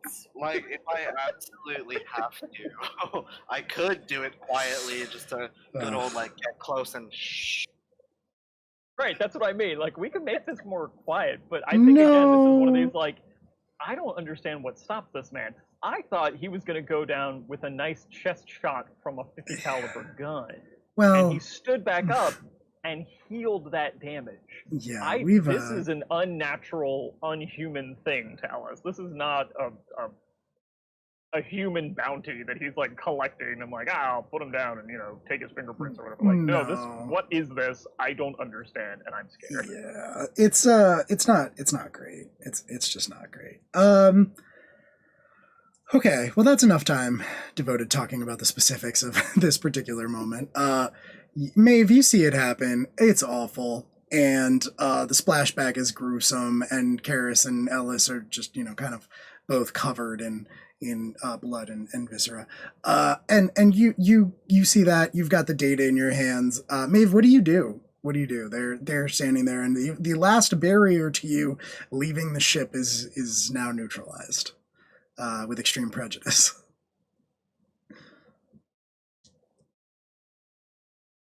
I fist bumped Ellis. Okay. Oh my God. I think that's a one-way fist bump. I want to be clear, like, and that's not because Ellis is better than that. I think he just has no idea what's happening. Like, Ellis is like reloading the gun and like getting ready to put it away, and meanwhile, like, has his hand up, and Karis is just kind of like, I mean, all right. Oh shit, Maeve. Maeve is just standing there like frozen. That wasn't a man. That was more of a robot. To be clear. He's got a lot of blood for a robot. He recovered Jasper from having a hole the size of a bowling ball in his chest in under 30 seconds. I don't know anyone who could do that. I don't know what they made out of him, but I didn't trust his ability to not come out of this ship after us while we're leaving. He ripped the door, the fucking hardback door, he ripped it out of its seams with his bare hands. Oh, I understand. It's going to take a lot to process. But this was a killer made by someone. And we had to end that threat if any of us were getting out of here. There's a difference between being recognized by a medical doctor who might be able to spot us somewhere on the planet and being You're not gonna hunted kill the doctor, by are you? whatever that is. No. I thought we No, established that's we what I'm didn't saying. know about the doctor. Well, like anyone who recognized, because again, we saw that she recognized us. She was like, awake, saw who so we she were. knows what our faces look like. I don't think we like that wasn't intended to be like she knows who we are. Just Exactly. she could identify us. Right, But and that's anyways. always drawing the distinction between, like, there's a difference between leaving her alive, who could identify us to the authorities, and leaving this person alive, who could potentially rip one of us in half like a piece of tissue paper. This is a different threat. Mm-hmm. Like, he was tearing through holes in the ship to get to us because he thought Ellis might be stealing something. To be clear, I did not start violence against this man. He decided I needed to die. Like, all right. Yeah, so He these was are gonna- all things that Maeve also is able to take into consideration. Absolutely not. No, Definitely. you're scarred as hell. Yeah, you do. You Time to hear. go.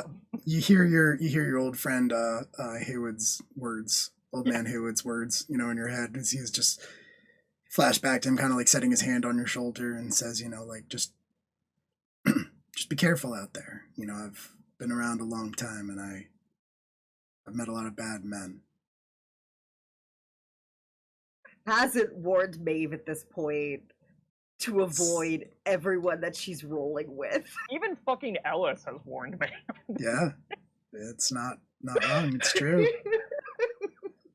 Probably, you Things know, I seem to be mean, getting worse, not better. it's gonna come to a head eventually, I'm sure. But But for now, anyway, time but to for now, leave. time to leave. Time to leave. All right, you. Yep, I Uh, got the data, so I Good, guess we all right. can Time to go. go. We're gonna try and rip this module out from the outside, I think. Jaxper, where's there was a person who said Jaxper was with family, What?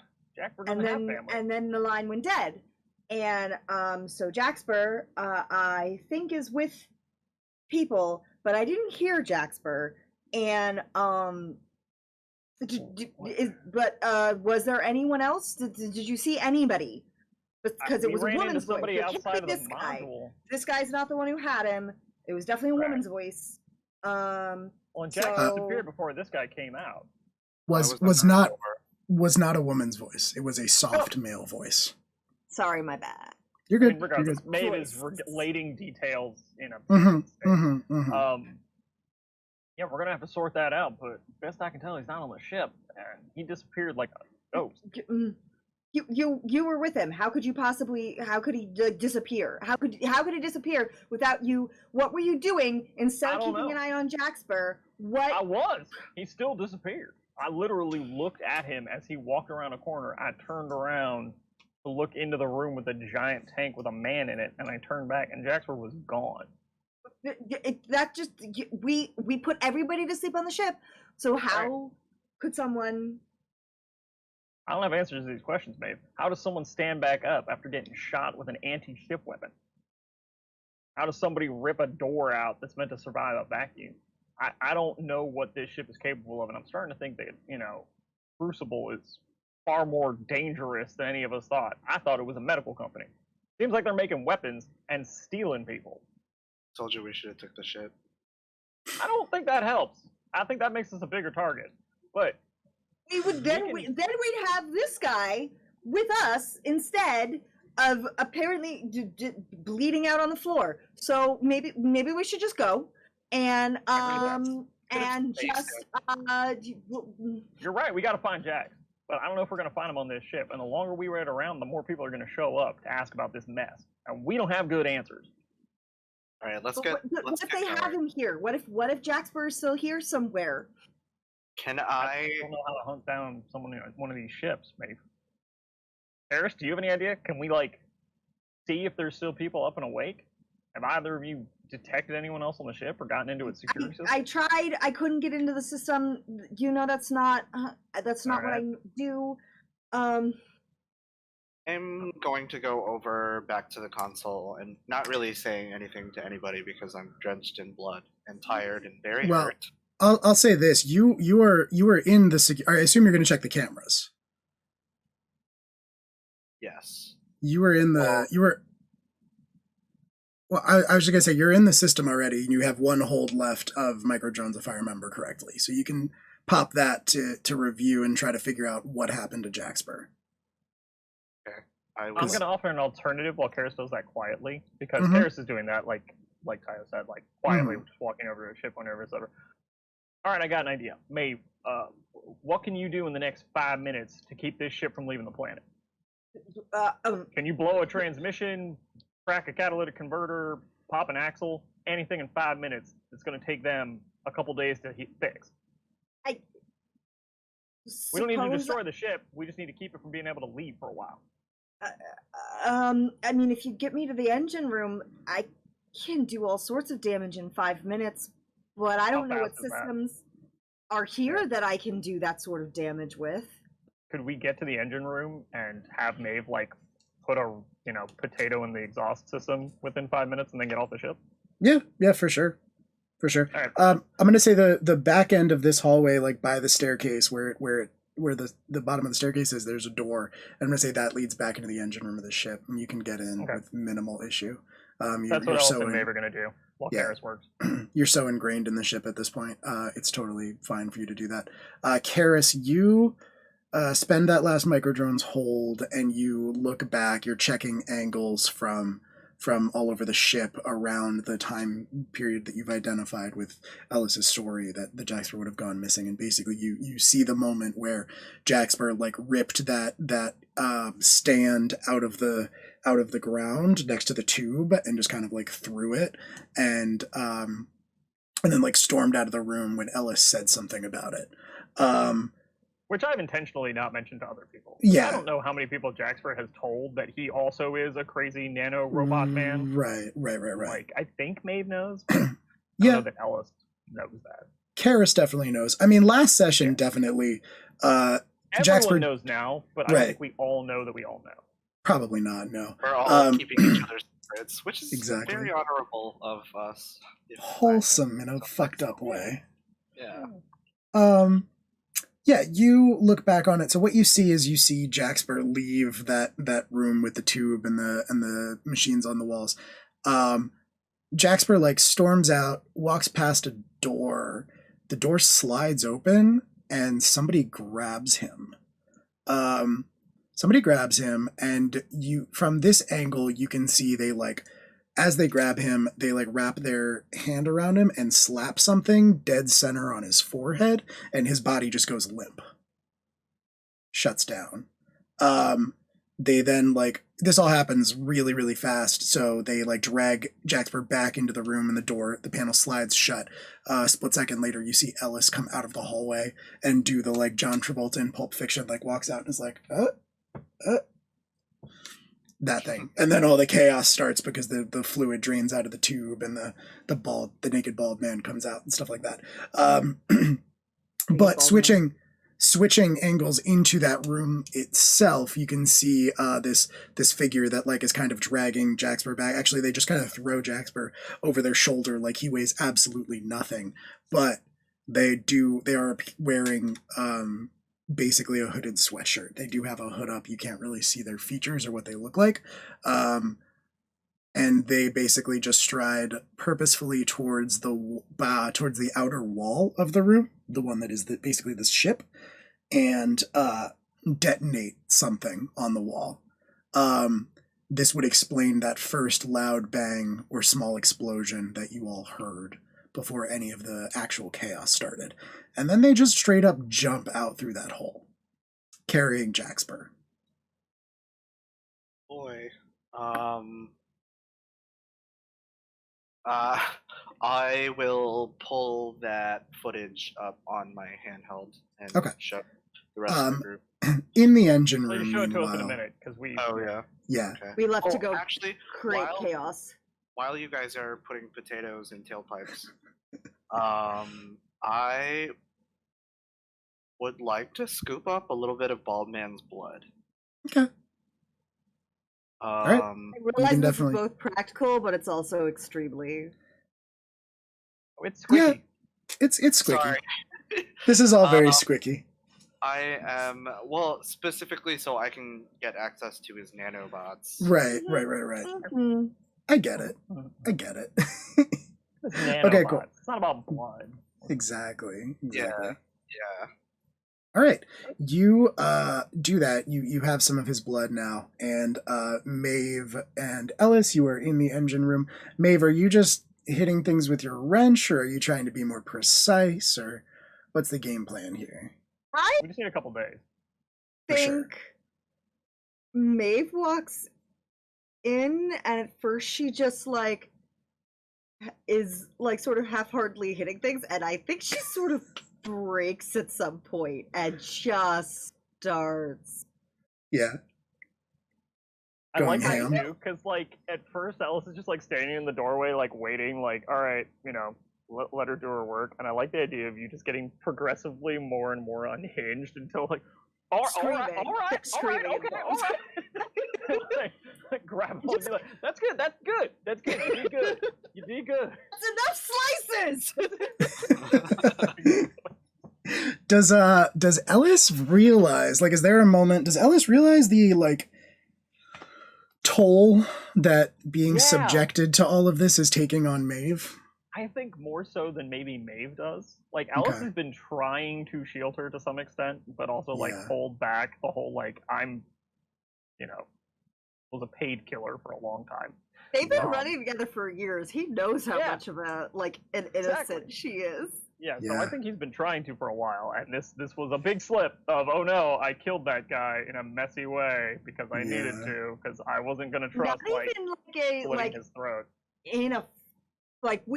She's at this point seen everybody, like, fight people who were actively trying to kill us. Like, that's been done. This was an execution. Yeah. Well, to be fair, we've been pretty good about not being murder hobo-y.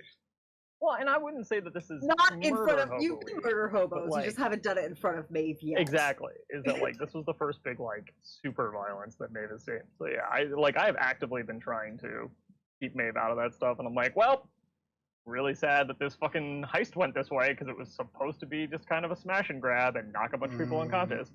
Alice really didn't want to shoot anyone on this one. It was only when he came across Super Soldier Dolph Lundgren that he decided, well, I guess we're going loud now. It's unfortunate. It is. Yeah. But yeah, you do that. You just smash some shit up, and eventually Ellis is like, Maeve, it's enough. Okay. And you did it. We got it. Yeah. Is Maeve crying? She did good. She did real good. This shit's real fucked up. Screaming. Yeah. Mm-hmm. Just that's right. Full on, full throat screaming as she, like, not even focusing on like important stuff anymore. Right. She just like starts hitting one pipe in particular, and it's just like screaming as she's just like wailing on this pipe at this point. I mean, I'm gonna give her that. Like, Alice doesn't. I'm definitely not like stopping her from getting out some of that, because that's natural. That's probably good for you. But also, we do have to go. As far as Alice is concerned, sure, super healthy. All right. He's no therapist. The fuck does he know? You can leave the ship behind. Karis, you leave your virtual interface, come back to your real world body, and you see Ellis and Maeve coming out of the engine room. Maeve is probably still a little shaky. Maybe got some tear stains, but Ellis, is kind of guiding her, and yeah, you all it's kind of behind her like, you did a great job. You did a good job, Maeve. Yep. Ship's not going anywhere. We're gonna got the time we need. Thank you. Thank you, Maeve. Y'all can leave the ship behind. You still want to try to pull the unit out? Yeah. That's up to them. Maeve is making zero decisions. Yeah, at let's this give point. it a try. Yeah. Okay. A shot at least. All right. Like we know that it's low odds, but I'm like, well, we're here. Okay. So, Okay. all right. So we throw Maeve and I put Maeve and Karis in the truck because I'm operating the forklift crane thing to try and grab the module and put it on the truck. You put right? Maeve behind the wheel where she was No. originally? No, Karis is driving. but you're in the Honestly, truck. I'm imagining Ellis picking us both up by our hips and just putting us in the truck like that. All right. So essentially, I think what happens is you guys, it's late at this point, and the dockyards are pretty much deserted. It's fortunate that you were on a ship because any of the explosions or loud noises would have been largely contained by the vessel itself. But out here it's pretty quiet in Independence. You can hear commotion in other parts of the city because the dockyard is pretty much right up against some of the other more populated areas. But you leave the ship and you come out, and basically the way that it worked is you guys had that hover cart up near the controls of the crane arm, and you're basically going to have to put the unit, if you can extract it safely, on the hover cart, and then take that back to the entrance of the dockyards, which is about 6 docks away from where you are now, if I recall correctly, and then load it into the truck that Maeve brought. That's right. Okay, so I'm leaving both of them next to the hover cart. Cool. I will let you pick, Ellis, if you want to try to do this quickly or carefully. And if you fail, the results will have different outcomes based on which you pick. Okay. So you can either roll stalwart to keep your cool or slick to act quickly.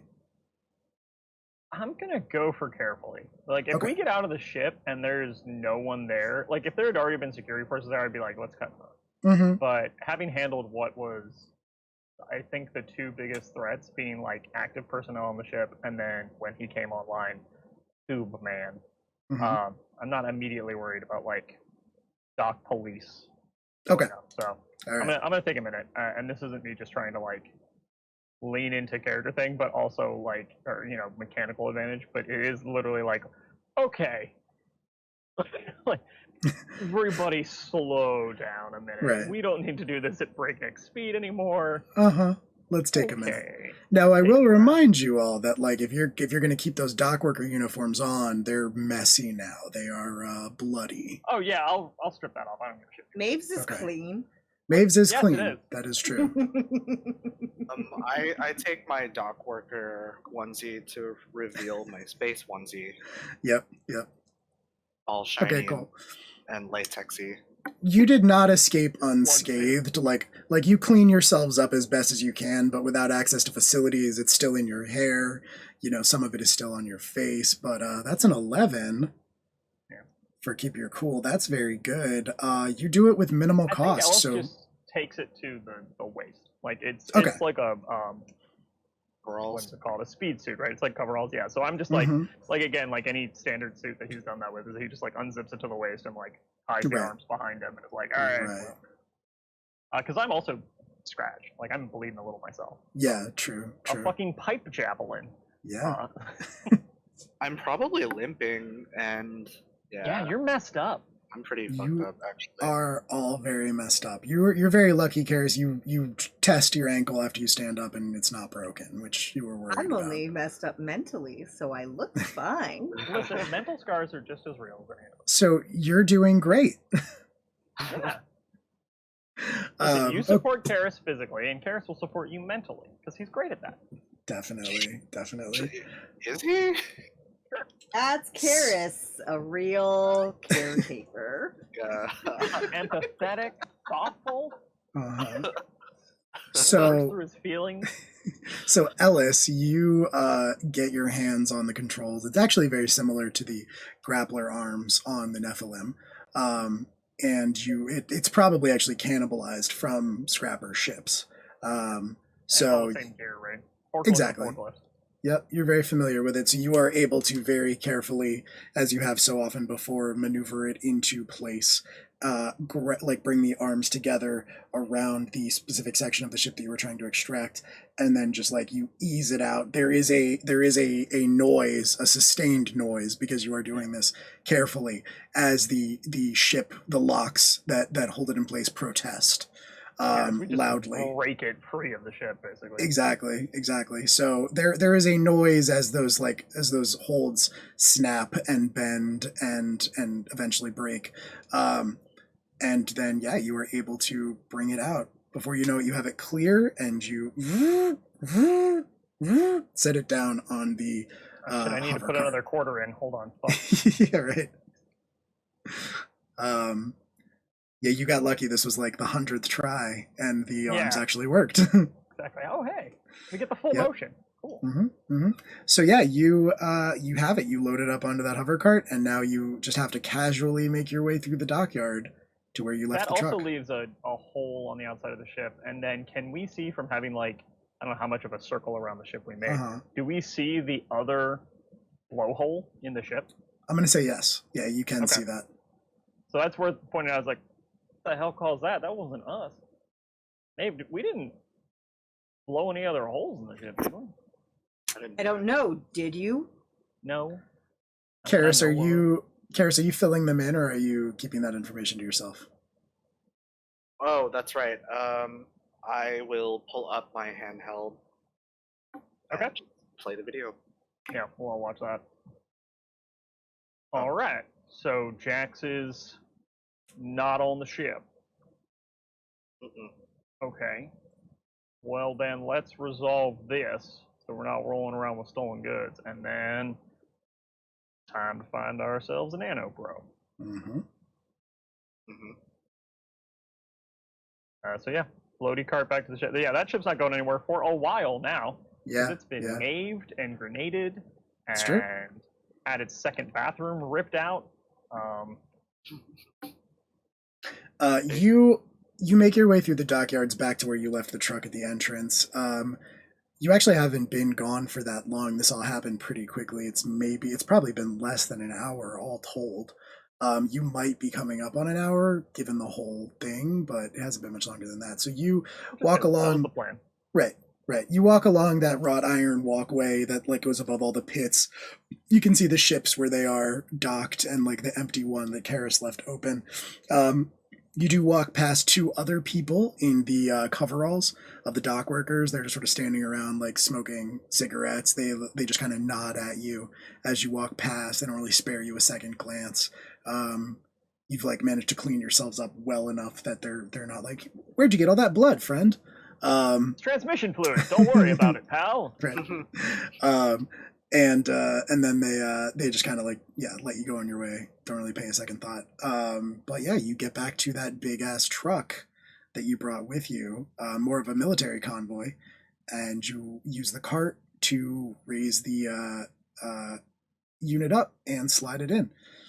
Before you know it, you all pile into the cab and you start rolling away. I guess I'll drive, given Maeve is shell-shocked at the moment, and Karis is bleeding internally or whatever is happening. Yeah, so Ellis will drive as a competent truck driver. Yep. Not an expert, but decent. It's a truck.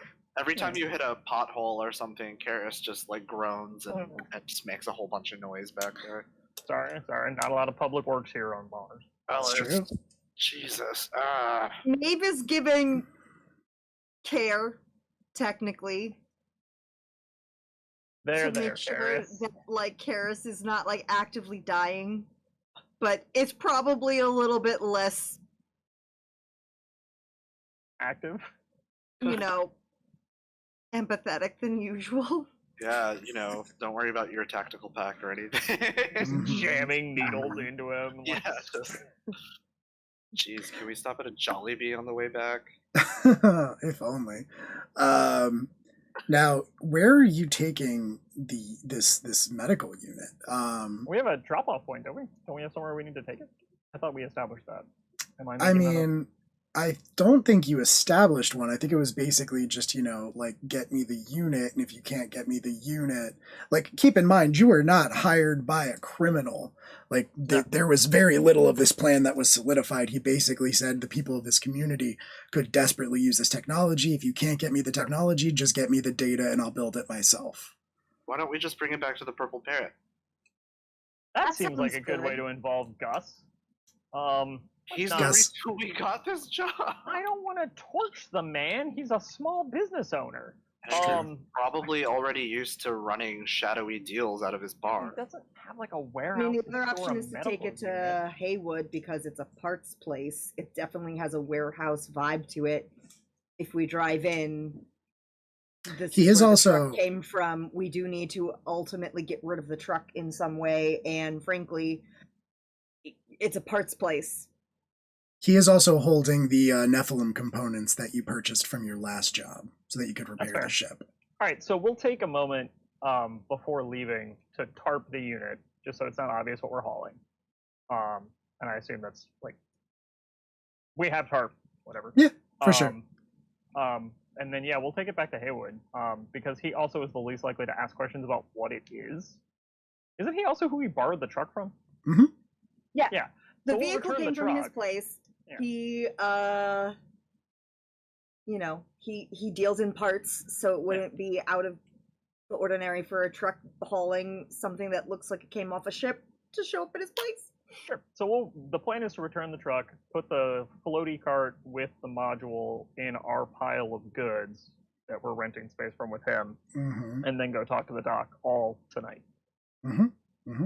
I'm probably not coming to talk to the doc. No, I'm you're probably gonna staying with stay Haywood. here. Yeah. Sounds- Karis might stay too, depending on how beat up Karis is. That's a Karis decision. I mean, can the doc help me out? He is a I could doctor. bring the doctor to the Haywoods. Just, I think I need this looked at, and I'm Yeah, not. This is probably. This my. I think the plan so- basically so he Yeah. runs a clinic in the neighborhood. So I think the plan was basically, he lives there and he runs his clinic out of where he lives. So the plan was basically, come get me when you have the item. Yeah. I'll in plan to do essence. that, but also tell him to bring his own bag. Okay. Like the the theft was a little more active than anticipated, so we're gonna need some repair work, and then plan to go pick him up and take him back to Haywood. Okay, fair enough. That sounds good. Yeah, so you drive the truck up to the little bunker that is the storefront of Haywood's that you know of. You've been there plenty of times before.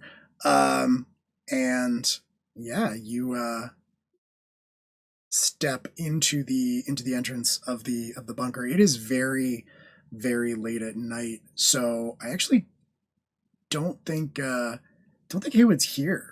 And I think, Maeve, you would probably realize that, but you've seen him operate the controls enough that you could go behind the counter and do it yourself if you want to. He does. Okay. You do that, and you can lower the platform basically that you left the truck on that brings it down into the warehouse that's under the rest of this that's under the bunker itself. So you lower the truck down there. I assume with are either of you going down with it, Karis or Ellis? You're Someone has to ride on the truck to get it off the elevator, right? probably. Did you land on what you were doing, Karis? Are you going with Ellis or are you staying behind? I'm going to stay behind Okay. so that I can make copies of the data that I stole. We'll say you're doing that in the cab of the truck. You ride the lift down, and Maeve, I assume you're taking the stairs behind the counter that leads down, which you've done before with Haywood. So at this point, you've got enough working knowledge of this place that it's real easy for you to just kind of break in without permission and, you know, take advantage of this old man's kindness. So hard. Sure. Hey, we're returning a truck after hours. Yeah, okay, this is a true. real thing. It's just a actual drop people off do in the world. Exactly. Innocent Maeve breaking in. I have worked at this location for a day. I am Maeve is an employee now. Basically an employee. Exactly. I'm a freelancer. Right. As we all know from jobs that we have had before, if you're an employee, you're allowed to go there after hours and break in without permission. Anytime you want. Right. I mean... So, Karis, you start copying the data over, and I'm going to say, like, in the process of that, you are just so exhausted and burnt out that you just pass out. Like, you start the process, and then you're like, I'm just going to close my eyes for a second, and before you know it, you are just fully unconscious in the cab of the convoy. Ellis, you make your way to the clinic. Are you going on foot? How close is it? Because I don't want to take the truck necessarily. Sure, it's not particularly close. I will remind you that there's the truck that you guys own from the last job you did, and then there's the convoy, which is what you borrowed for this job because the truck wasn't big enough. We would have left the truck at Haywood's. Yeah, I think so. Convoy, so I'll take the truck over to the clinic. Yeah. Okay, you drive the truck through the clinic. As you are doing so, you drive past. I'll sort of remind you of the way that Independence is laid out, right? Because it was a military base. It was an Earth Coalition military base from World War III originally, and so there's like a center of the city is like a military base. There's like a high wall with some gates and stuff like that. The gates are almost always open at this point. It's not a military base anymore. It's just another section of the city. But there you do see people mobilizing from within. You do see a lot of activity happening on the street as you are rolling through. It took you a little while to get out to Haywood, stash the truck, make your plans, and then start heading back. And at this point, you're pretty confident that at least some of what you all did has been discovered. Sure. Yeah, I also would have dumped the bloody remains of the Yeah. I figured you would have taken advantage of some of the facilities at Haywood's to clean yourselves up. Yeah. Okay. Don't want to like I'm rolling around. Post-murder. Obviously, and I assume you like toss those in the incinerator and you know, so on and so forth. Burn anything that we don't need. Yeah. Right. Also try and keep like any. I guess I would have told Karis like also like make sure to clean up the convoy a little bit. This isn't ours. Like if there's anything in there, we need to make sure to. I think the convoy is largely pretty untouched because I assume you would have taken off your bloody coveralls before you sat in the seats and everything. So I think you're in good shape as far as that's concerned. But yeah, you just see people out and about, and they have a look about them like they're, you know, searching for something. You don't know what exactly. But yeah, you kind of like roll right. I'm a doctor. Don't mind me. Exactly. You kind of roll right. You kind of roll right past them. Some heads turn to like watch you go, but they don't make a move to stop you or follow you or anything like that. And yeah, you roll off into the neighborhood where the Purple Parrot is. God damn it, it's not called the Purple Parrot. Where Parrot Heads is, and you spot the clinic exactly where you were told it would be. It just has like like so many things in Independence, it just has like a sheet metal sign with like the words, you know, like community clinic painted over it. And it is very late, so you are able to you know, get his attention essentially. You like knock on the door. There's actually a buzzer on the unit.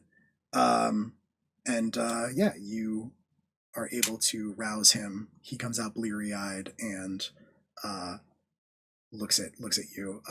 And you can load him up into the truck. With that, let's take a quick break. And when we come back, we will pick up where we left off in just a few minutes. So we'll be gone for like 5 or so minutes. We'll play some music in the meantime. Thank you so much for sticking with us. If you like what you see, feel free to follow us. If you want updates or anything like that, you can follow the Twitter or you can join our Discord community. And on that note, we will be right back in just a couple of minutes. Please stand by. Hello, everyone. Thanks for sticking with us. We are back from our break, and we are gonna keep playing our game now. So, Yay! Got excited. I know. Gentlemen, Thanks for talk sticking. about history. We And were rum. talking about bartending at At ridiculous garbage rum bars. Well, funny you should mention garbage rum bars because that is where this job came from. So, Segues. perfect Back segue. with Parasite. Buttery That's smooth. So you are able to so you like the good Dr. Bouchard, I almost said Bashir that time. The good Dr. Bouchard comes out Well, his first name could be Julian. bleary-eyed. He has a first name. Make it even what is his more first confusing. name? Miles Bouchard. It's not Miles Bouchard. Is it Garrett? No, Etienne. Dr. Etienne Bouchard. Oh, that's right. Yes. Dr. Etienne Bouchard. That is his name. So yeah, we've got Dr. Bouchard comes out bleary-eyed. I imagine he's sort of just like in like cotton pajama pants, almost in like a t-shirt. But he his hair was like very nicely coiffed when you saw him last, and now it's a little more ruffled. He looks a little more natural, and he like sees you and. Third coat on, Doc. We got places to be. Yeah, you don't even have to say anything. He says, yes, give me 1 moment. And he goes and like emerges back out a second later, probably like 30 seconds later, wearing clothes and a Having coat. seen the city tuned up a little more, which is also a concept that Alice is not unfamiliar with. Mhm. I'm not going to take the same route back. Okay, you're gonna go out of and your I'm way. going to keep my eye on, like, are we being tailed? You know, Yeah. are there active police in the area? Like, the drive back is much more careful than the drive Mhm. there was. The drive there was like, let's expediently get to the doctor. Exactly. It is definitely an option that you have far more readily available to you than other vehicles going throughout the city, because this truck was specifically built for like off-roading across Mars. So yeah, you're able to do that, no problem. Some of the worst kinda, roads we don't have as much of a problem with. Yeah. Exactly. Yeah, you kind of skirt the city itself, and you are able to head back towards Haywood in a kind of roundabout way. Karis, you are still passed out in the bed of the convoy, but Maeve, you were heading back down into the parts shop, the warehouse section of the shop. What were you going to do down there?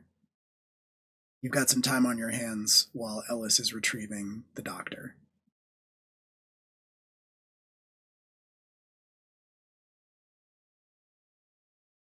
Related to my advance that I took, Mhm. we already discussed this previously from having seen what Jaxper can do, and now I find out there's more of them. Mhm. I think I'm building EMP grenades. Okay. Yeah, I mean, that's well within the scope of what you can do. Was that a personal project? I know you expressed that to me. So that would be, I would now be making it a personal Right. project at this moment, and I Well- feel like it just sort of starts because I didn't start it earlier. Right. It was going to be a thing that I could do, but the advance is specifically there's an option for the intellect Yes. to create, like, to basically do EMP grenades, Right. as opposed to normal grenades. Yes. So this would just be me. Okay. Using my advance to basically get that option of now I can do EMP grenades, but then also sort of combining that with the fact that I already have like the workspace skill move that I have, where like I can basically start a personal project in my workspace, and while technically my workspace is on the Nephilim, I feel like Haywood's has become my workspace away from my workspace. I'll allow it. That makes sense. And I think that's just going to be a 3-tick project. It's going to be very, very simple. So essentially, you have the know-how and the capability to make EMP grenades because of your advance that you took, but you do not actually have grenades on your gear list, correct? Correct. This would be me making the effort to start building those as a, well, I can't process the actual emotional things that happened tonight, so I'm just gonna do something with my hands Right. And you know what will stop us from having to just like shoot people in cold blood again? Having something that'll drop them. So like we did with the doctor. So like we don't have to just spill their blood everywhere and do the You're not wrong. anymore. No. Okay. Not wrong. True. Yeah, so you get like kind of lost in your work. I think it's kind of just nice to be focused on something. Like I imagine you kind of like clear out a space on one of the many workbenches with the components, and you just kind of start tinkering. Like I imagine Maeve taking sort of a shaky breath and kind of steady yourself with the tools in your hands before you like dive in to get to work, and you kind of lose yourself for a little while in that work, and then eventually. You feel like you're sort of jerked out of that reverie by a hand on your shoulder, and you turn around to see Haywood standing there. He looks around. He looks at you. There's a little bit of concern on his face, and he says, shop's closed, Maeve." Right. Sorry. We yeah, I kind of let myself in. It's been kind of a crazy night. I hope that's okay.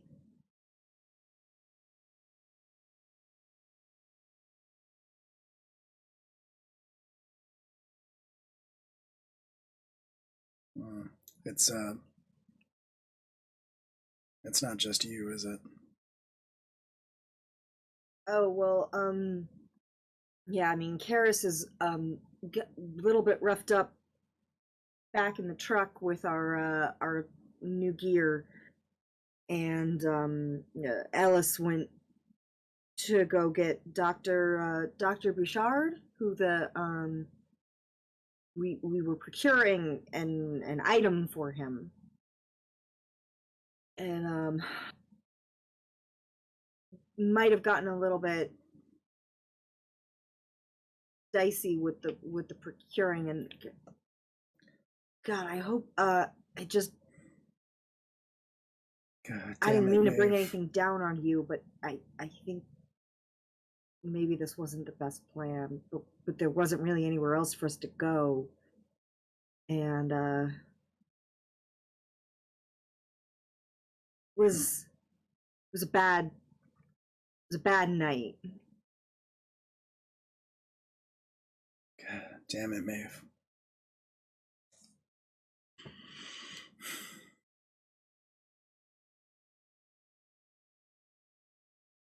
Well, I mean, it's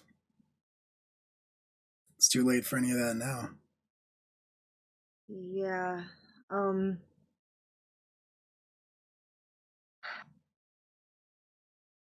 You were right. I think I might be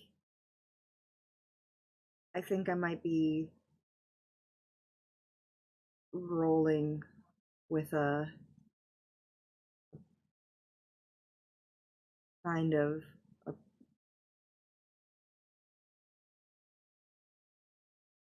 they shot a man in front of me.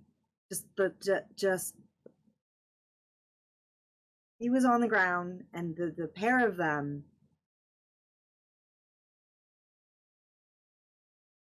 I think he's dead.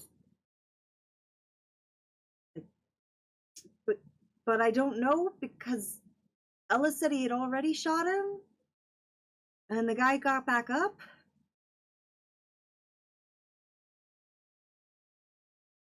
There was something wrong with him.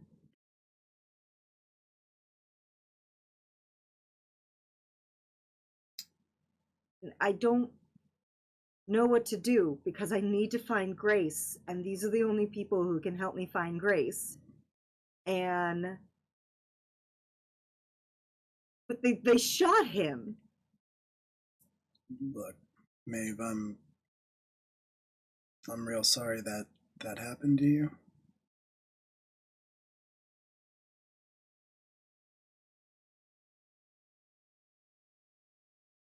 You're gonna have to tell that to the. You have to tell that to the next person who tries to help you.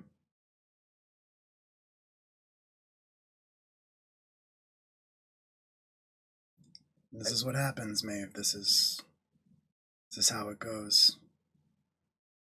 They're messy people. They're careless. When you do bad things, all that matters at the end of the day is that you don't get caught.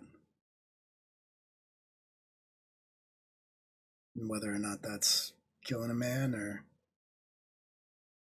dragging somebody into it who doesn't want anything to do with it.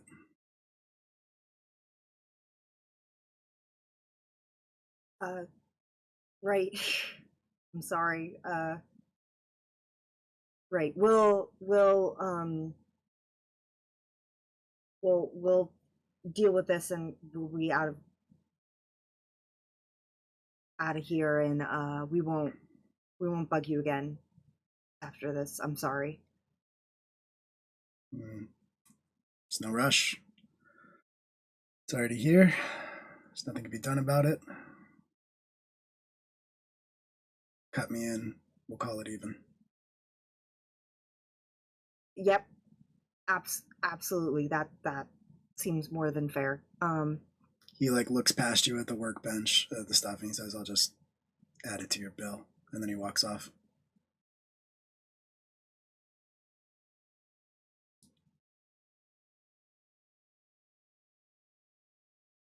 Rough night for Maeve.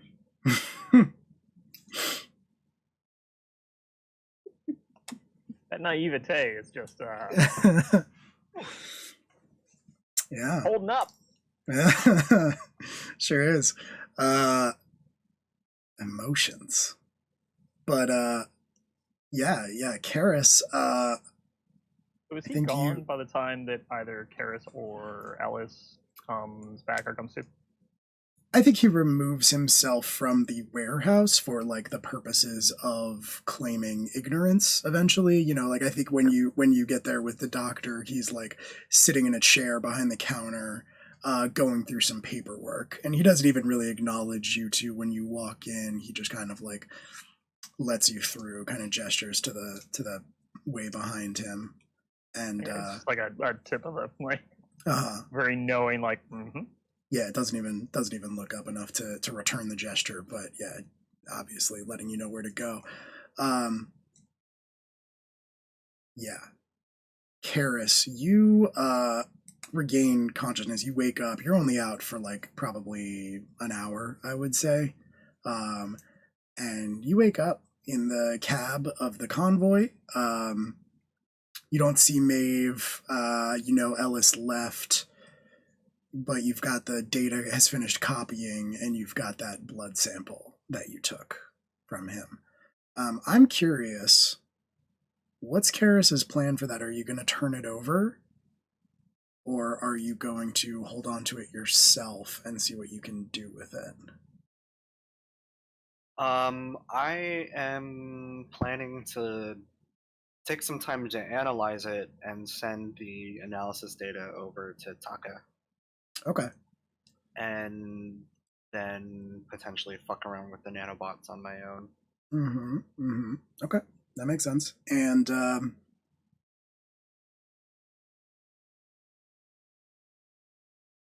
when you send that over,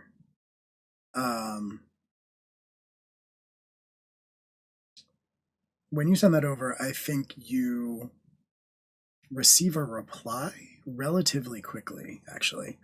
And I think that reply says, "Stand by for contact."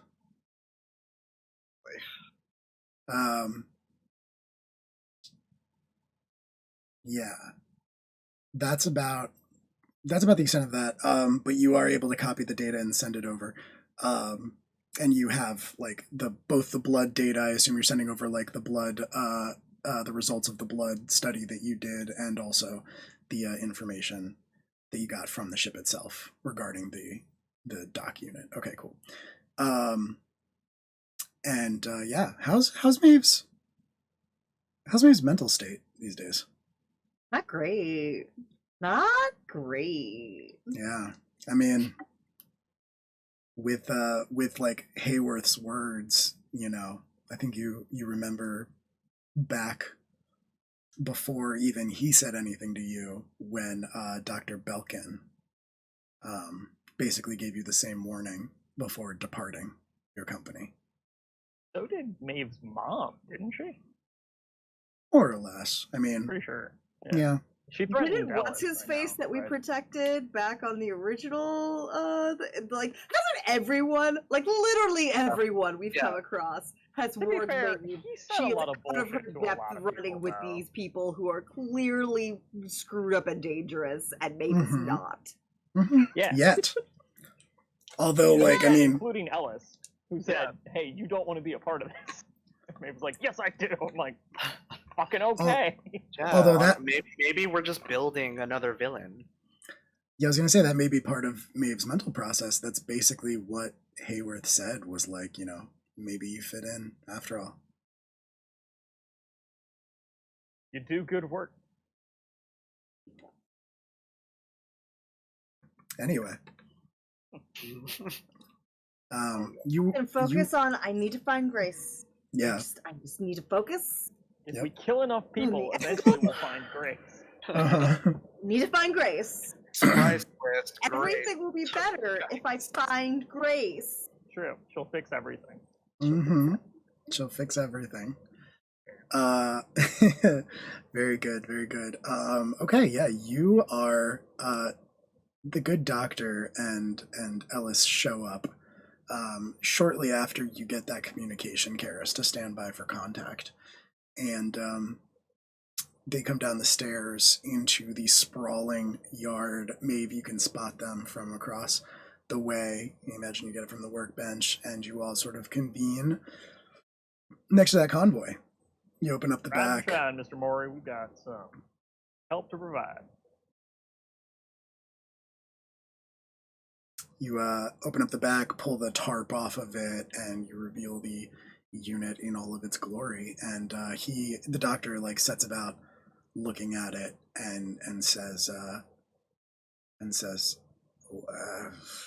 I mean, it is intact. I am impressed for sure. It is. We also have your data you requested. Can you help me out with this before any of that happens? A little bit I'm pretty messed up here, Doc, and yeah. Yes, yeah, of course. I can see what I can do. He gets his like tools out of his bag, and he sets to work on Karis. As he does so, he's sort of making conversation. It's the conversation of somebody who is like clearly not super confident about the next steps of this illicit law-breaking venture, but he basically says, were you seen? Where was it? You don't want to know the answer to those questions. I suppose Your best bet at this point is that you found this item and that you felt it could be repurposed. You don't know where it came from or how it was acquired. That is flimsy at best, Ellis. Yeah, but flimsy's all he's going to get, Karis. I You think should treat the item like it's hot and not let anybody know you have it.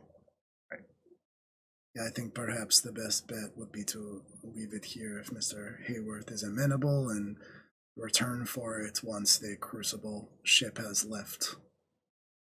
I'd potentially even look into kind of repurposing it or seeing if you can make it look a little less obvious. Throwing a ship module probably inside help your clinic you seems disguise it a little bit for a fee.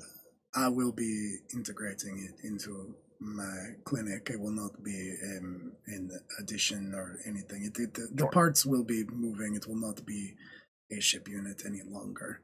The data is the most valuable part, obviously. It is having the parts to take off of this that saves me trouble, but the data is what is critical. How much experience do you have with nanotechnology? Very, little outside of the experimental medical practices. I believe it is not. It was never cleared legally for widespread use in any of the powers, as far as I know. You hear things every so often in the medical community, experiments here or there, but I did expect when I heard of the effectiveness of this particular module that it would involve illegal nanotechnology.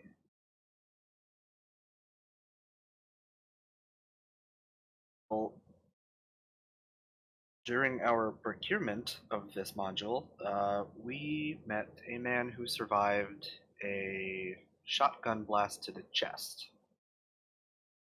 And Alice Came out looking pretty good too, pretty fast.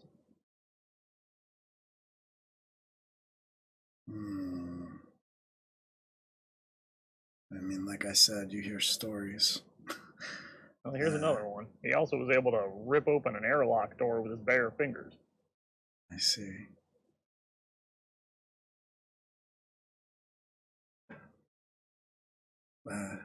I am. I take it you may be somewhat concerned about turning this over to me. And about Crucible's capabilities, I think. We thought we were robbing a medical corporation. Seems they might have some more militaristic capabilities. The corporations, they have different logos, different names, but at the base, when you strip them of all their finery, they are the same.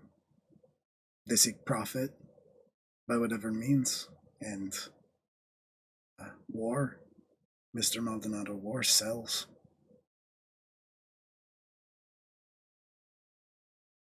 Fair enough.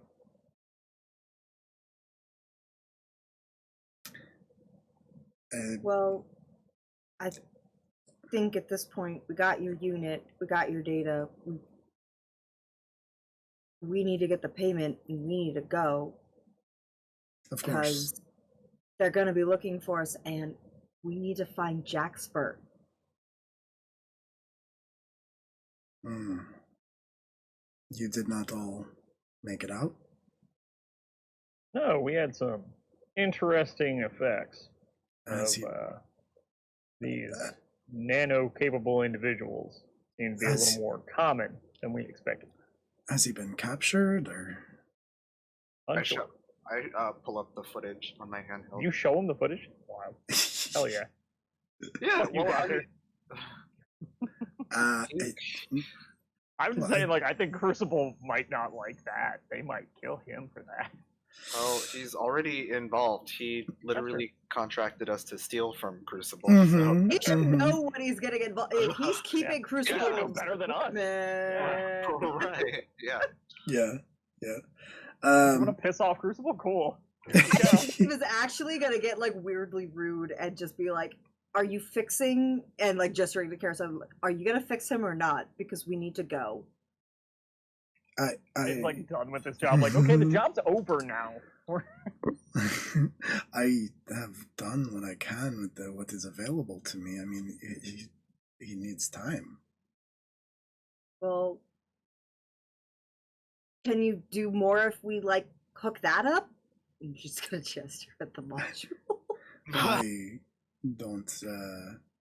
Uh-oh. I cannot advise that. I don't know what will happen. Any number of reasons. There could be, if you turn it on, there could be a transponder of some kind that communicates. It could be configured to perform one type of procedure currently, which unfortunately could be creating the things that you encountered, as far as I am aware. I just don't know enough about it. You told us to steal this, and we went in, and we lost somebody on our crew, and you don't even know what it fucking does?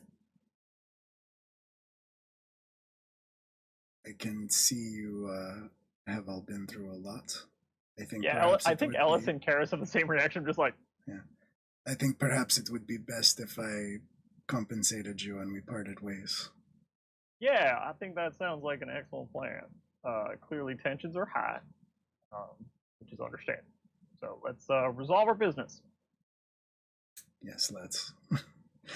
He looks a little put off and a little annoyed, honestly. Fuck you, we just robbed a ship for you. Yeah, he didn't ask to be involved in any of your ongoing shit. Well, you know what? I don't like Dr. Bouchard. He may be a pillar of the community, but he's a bit of a tool. What are you talking about? He's a doctor. Yeah, he sounds like one. Yeah. It's just to rob a corporation, and then it's like, Mhm. oh, like it got Don't messy. bother me with I your don't like issues. this. Don't Ugh. bother me with the fact that like it was a bit difficult. That's Did literally someone why. die? Ugh. That's literally why he hired you. Gross. Don't tell me how the sausage is made. Ugh. Yeah, I mean a little bit. Yeah. But yeah, I mean, Jen, I think you're gonna have to open up that old ship character sheet. Oh no! We have to roll for monies. Yeah, you gotta roll for Okay. monies. All right. Are you Not rolling that this is a again? roll between us, but I think when he mentioned it, like Ellis would point out, like, yeah, you're definitely probably good, maybe, to leave this here with Haywood, but Doc, you need to pay Haywood for that. Like, you're gonna need to cover him on that. Of course, of course. You Yeah, probably we are we gonna owe wanna- Haywood for the fact that we broke in for the exchange, but Yeah. Oh, good anything point. after tonight is on the doctor. Mm-hmm. True. Okay. I like So Maeve says that, and Ellis goes, oh, that's a good point. Just because I had the correct key codes doesn't mean it wasn't breaking in. Because I Hey. totally burnt that bridge. Yeah. not wrong. Okay. So Oh. Yeah, let's get the fuck off this planet, please. just abandon Jaxper.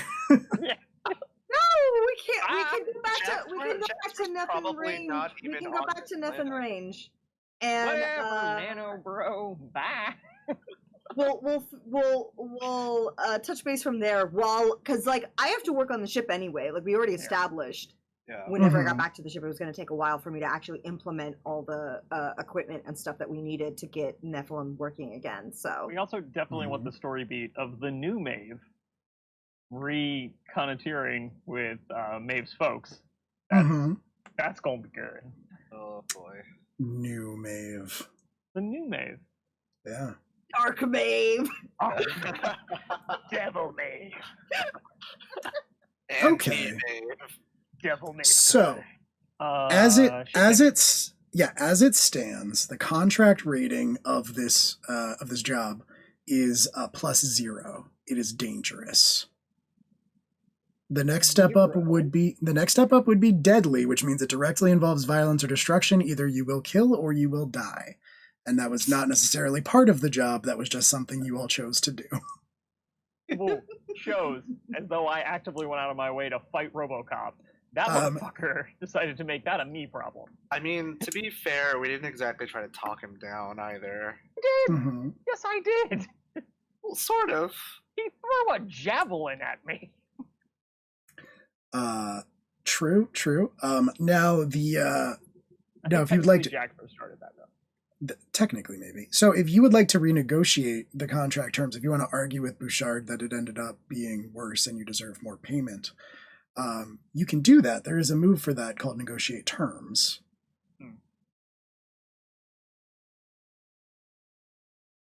What's the? I assume if we fail that, we could potentially even lower the payment, though. Not really. You get stonewalled, or there's nothing else they can give you. Essentially, they refuse to pay you more. Now, bad things can come out of the ship payment move if you failed that, but But negotiate this- doesn't necessarily affect that. not That's just necessarily. I will say though that it is based on the client's disposition towards you, which has somewhat suffered as of this most recent conversation. So if you'd like to renegotiate at this point, his disposition is going to be different than how it would have been at the beginning of the contract. You know what? Maeve's gonna do it, like, not even necessarily in a, like, actually she's, like, aiming for more money. She's just pissed. Okay. Yeah. All right. What are you saying? She's had a bad night, and she's taking it out on the doctor. Okay. That's fair. And I don't think Karis or Ellis is going to stop her. I don't think so. What do you... So this is less of a renegotiate terms and more of a terms are changing because Maeve is berating this man. So he starts to transfer the funds. He says out loud the amount that he's going to give you, which is, fair pay for sure if you hadn't, had to see and do the things that you had to see and do. And lost someone. Right, exactly. And if Jaxper hadn't gotten lost. So it is up to you. What do you say to him as he is calculating this amount that he's going to pay you? Oh, this is going to take a hard left. Oh no, you're gonna make me like think up words. I mean, I'm just curious,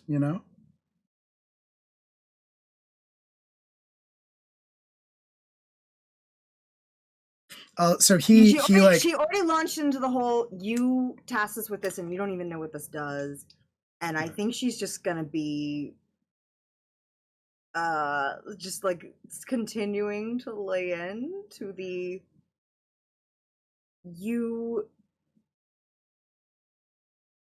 for someone who's supposed to be a pillar of community, like, how are you this bad at actually being helpful when you need to be, and just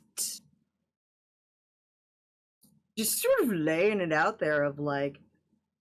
How did you underestimate this so badly? Would be one thought that Alice would have of, like, yeah, dude, you put this down as, like, you guys are going to rob a ship. That was like one part of a 6-part problem. There was a super soldier, and we lost one of our crew members tonight, and we're probably not going to be able to, like, be safe. Like, we can't be seen by any of the Crucible crew ever again, and they're everywhere.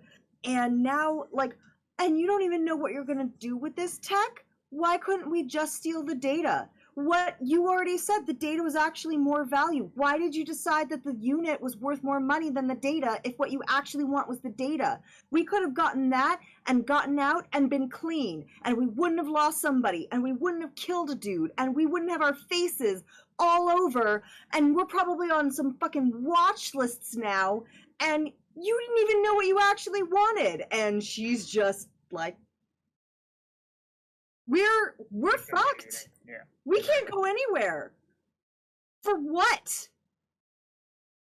Dave is clearly not used to being a criminal. Yeah. She is right. But it's also a fair point to some extent. It's like, dude, if you had given us an idea that there was going to be this sort of problem and that the data was more valuable, we could have hacked in and stolen the data without actually going in the ship. So much cleaner if what he actually had been upfront about was that what he wanted was the data. The equipment was a luxury. I thought data was less, equipment was more. It was. So that was what we were told, except just now he said that the data was actually better. No, that's not what you were told. What you were told was that you definitely had to get the data. If you also got the unit, he would pay you more. The data was always the more important part. All of us heard that was that, like, the data was this much money and the equipment was this much money. Yeah, but the amount of money that would have gotten knocked off if you didn't get the equipment was less than the amount of money that would have been knocked off if you didn't get the data, because one is essentially useless without the other. Sure.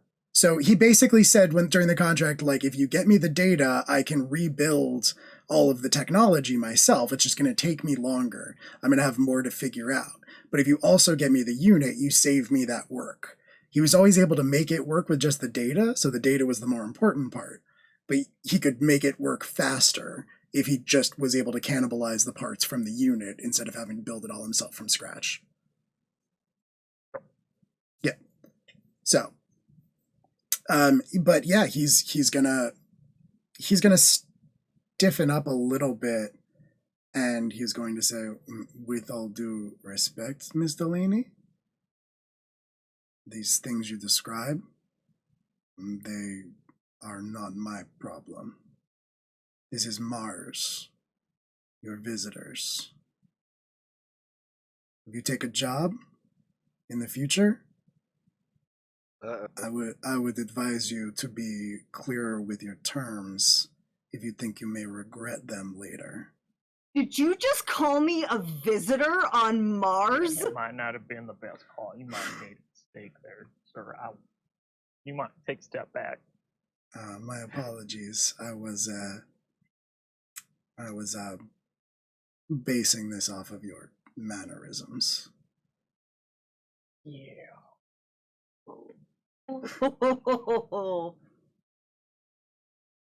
Now, I don't see any reason why we can't complete our business in polite conversation and go our separate ways. I'm sure you are eager to get off of the planet. You mean after we've been made and we probably can't be seen here again for a while? Yeah, we've got somewhere else to be.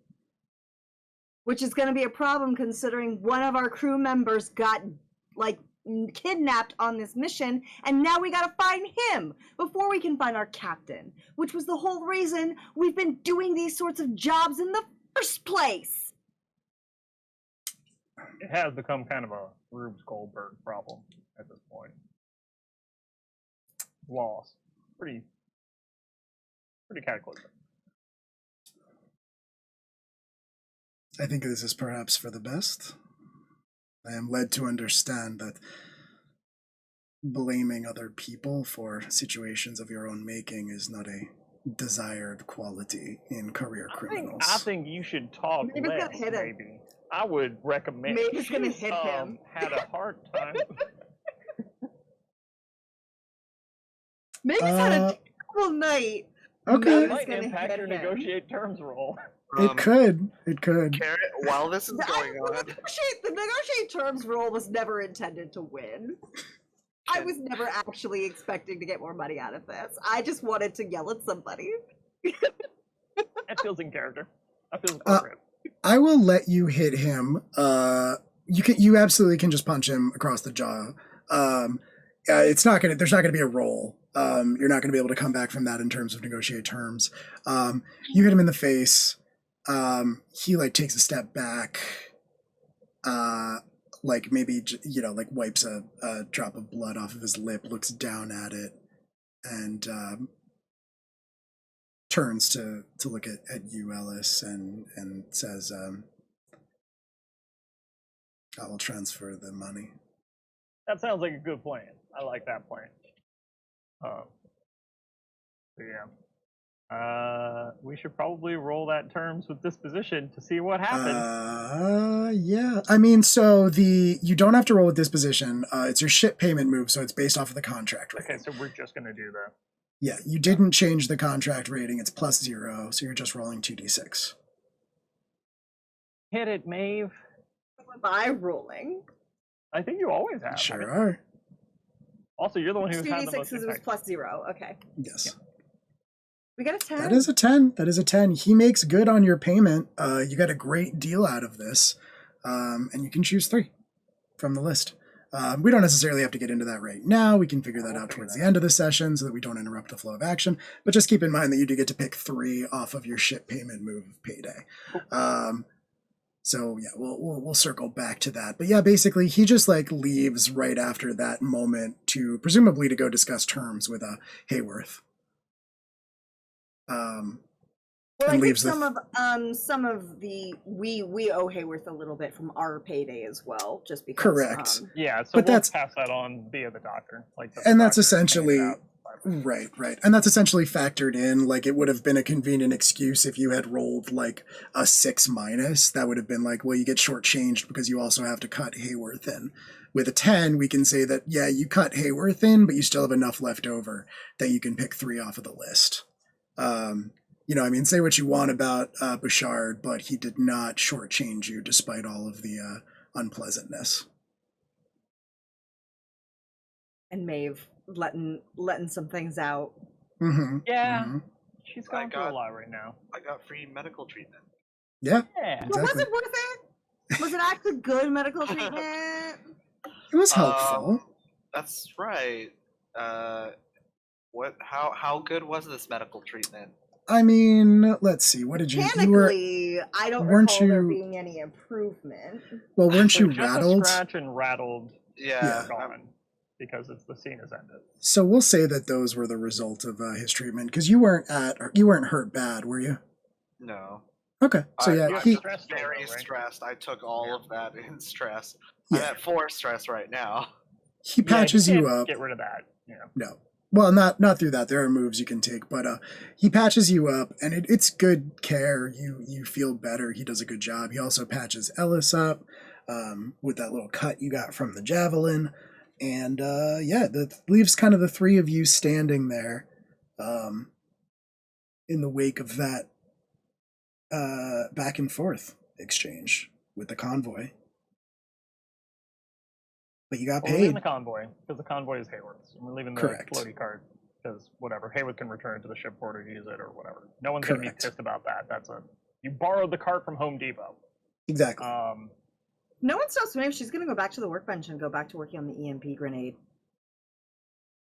I don't but, like, think very Alice is huffily. going to interrupt Maeve right now. Okay. But I do want to get started on looking for leads for Jaxper. Yeah. I think that would be what Ellis starts on next. Like, okay.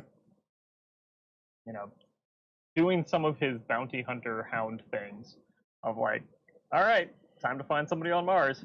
That's not my first time doing that. Like, not wrong. Jaxper's one of those people that tends to make a lot of noise in his wake. He should be easy to find.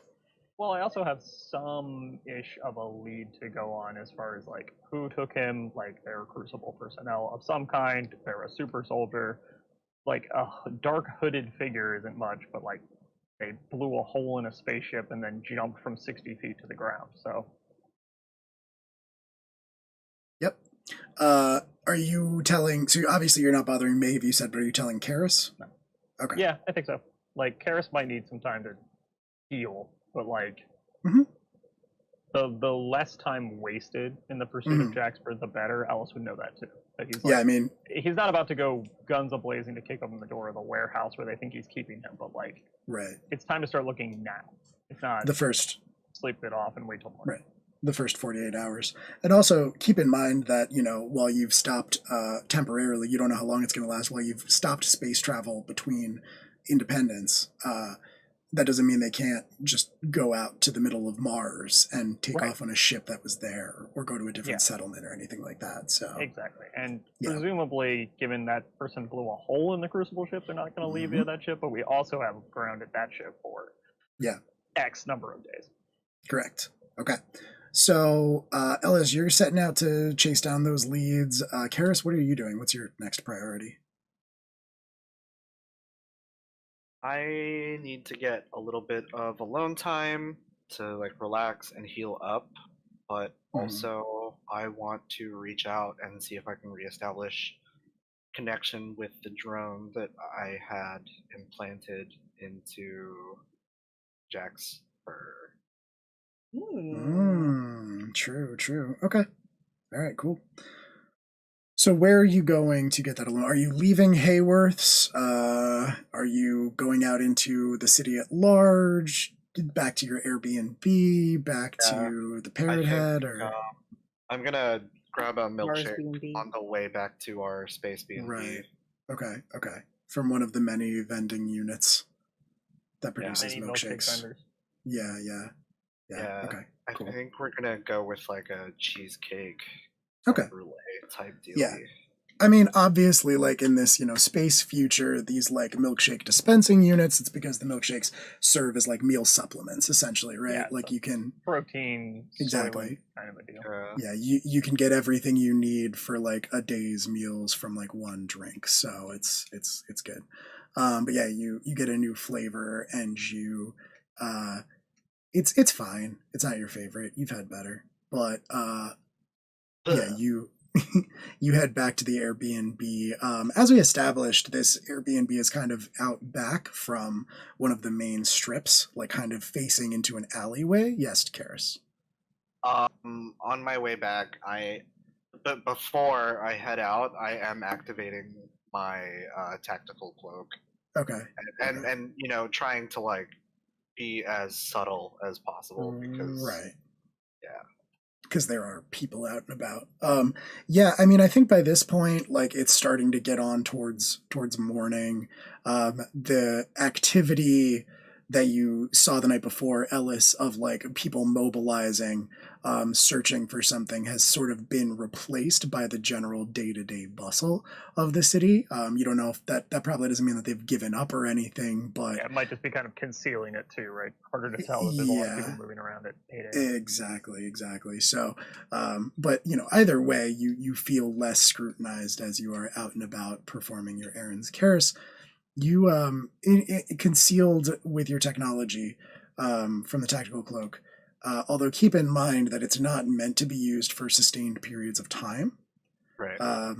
So like I'm gonna say that like around right as you push it, you stretch it to its limits, you can feel the like the wires that are built into your suit start to like heat up. They're getting really hot by the end of your trip, and you can feel yourself sweating as you turn down the alley that leads back to the entrance of your Airbnb. You know, either you release it or part of it burns out temporarily and the concealment is dropped. And you're almost back, so it doesn't really matter until you hear someone greet you from behind you, like back towards the entrance to the alley. You turn around and you see somebody wearing the robes of your station in Takamagahara as a Shinshoku. I drop to my knees. Not your leader, whose title I cannot remember off the top of my head. I don't remember where I posted it, unfortunately. Okay, a less respectful drop to one knee. Then. Yeah, for sure. Makes sense. So yeah, you do that, and they say, oh, there's so much information here that I have to look up for you. They say, greetings, 201915. You like, as you look up at them, you kind of recognize the voice, actually. It's not one you've heard in a very long time, but you are pretty sure that this is your old friend, 201319.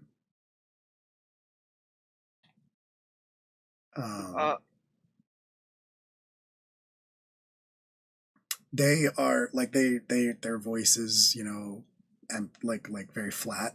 There's no real inflection or affectation or anything like that as they greet you. They have the traditional, like they're dressed in sort of the traditional way, the way that you would probably be dressed if you were on Takamagahara, or like out in the field but not undercover. And you probably have this same attire stashed somewhere in your room on Nephilim, but obviously not one you wear around day-to-day basis. But they have also the prayer beads sort of wrapped around their wrist several times over, and are just kind of like standing there. We have heard that you've encountered some difficulty.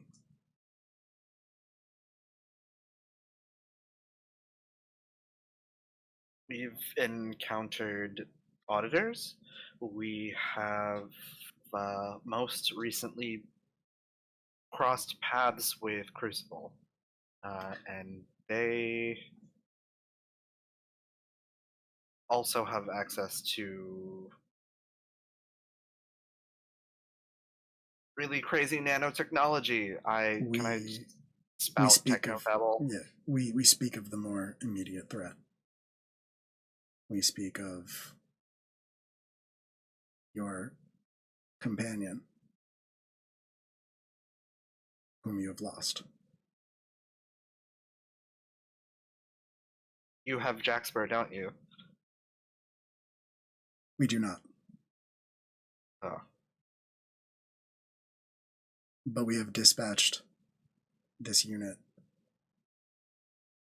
to assist in procuring the asset. Research is not yet complete. Okay, well, this crew is not going to take your help if they don't know who you are. We need a backstory.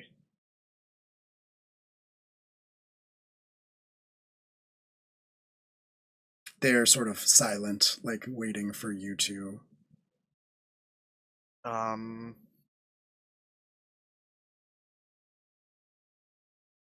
Okay, all right. I am in witness protection.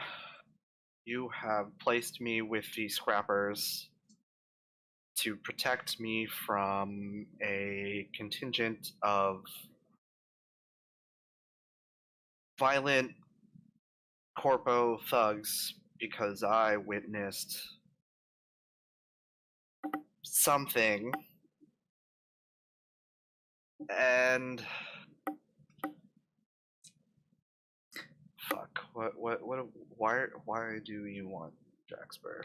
The Kanushi anticipates you will do an acceptable job covering our tracks.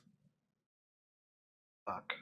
Your crew members will not see this unit until such time as it needs to intervene. It's good to see you too.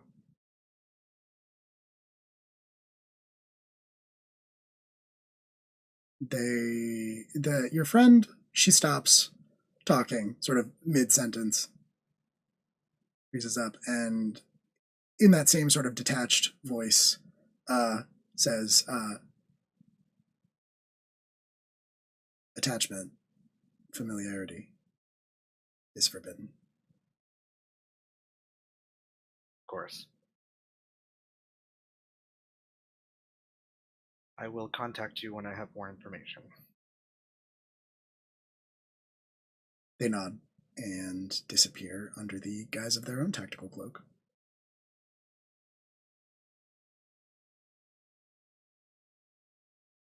Karis is sad. I will point out, just because it hasn't really come up before, there's a lot of stuff that we haven't necessarily defined about like Neo-Shintoism in the context of this setting, but all of that stuff, all of the like third-person impersonal stuff, you've never heard that before.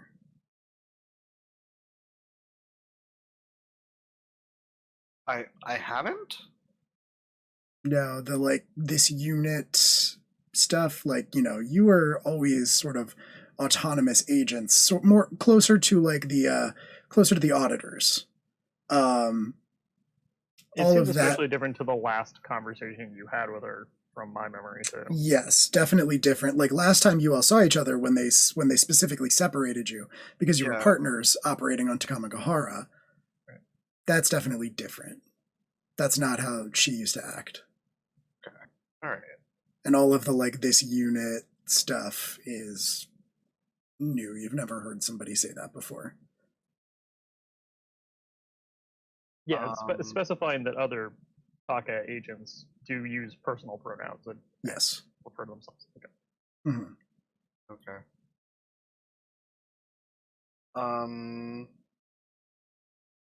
Wow, that is a whole other thing that I need to worry about that I was not worried about before, but am extra worried about now.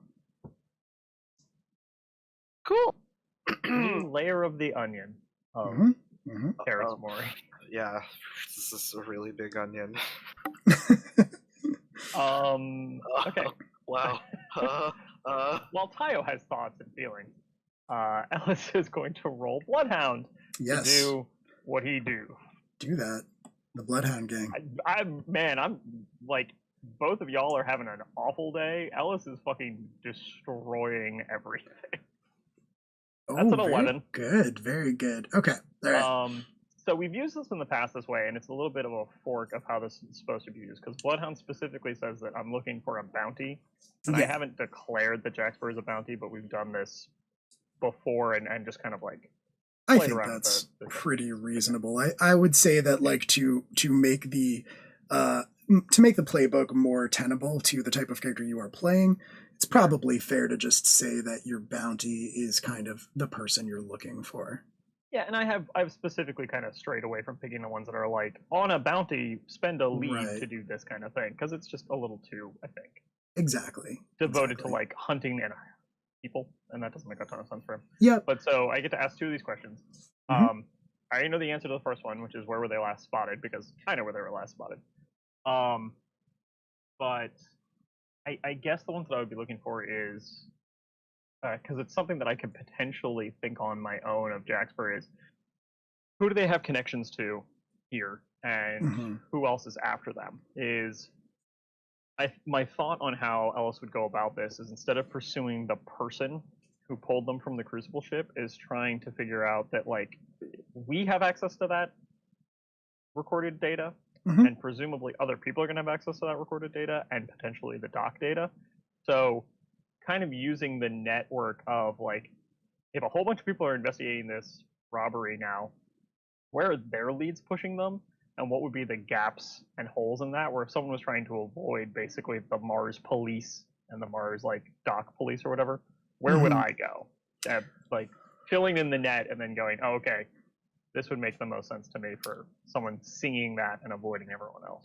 That's fair. I just want to say one thing about that, because I don't think it goes down that way. I don't think that there is that footage. I don't believe is going to be released. Crucible would have no reason to do that, because like there aren't really authorities on Mars. There are loose authorities on Independence, but like not ones that Crucible would be like beating down their doors to work with. It would probably be more of like this is a megacorp problem, we're going to use megacorp solutions. Okay, so then I guess kind of looking at it from that perspective then of like, Crucible is clearly very capable. And powerful. Like, how would they pursue this? And then what can Ellis do to kind of blank that? Or follow along, if that's a better option. Fair. So you would know. This falls into Ellis knows better. I don't. Yeah. True. You would know that for expediency's sake, actually, the common method here would be that the megacorp in question, Crucible in this case, would probably put out a bounty.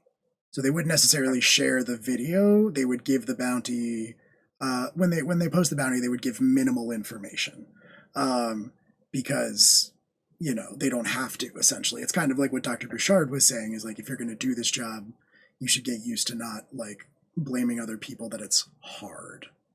Right. Because you know what you signed up for. So yeah, they would probably just like release a little bit of like any information they had about Jack Sparrow's likeness. In doing so, I'm gonna let you make a hard choice in this scenario. You can pursue this route, but if they put Jaxper's face out there, they put all of your faces out there.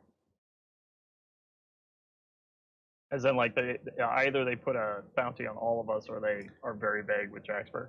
Correct. Yeah, like essentially, like they might have put out a bounty on people roughly matching your description. Right. But if you want to say that they have, like, they know what Jaxper looks like, they know what all of you look like.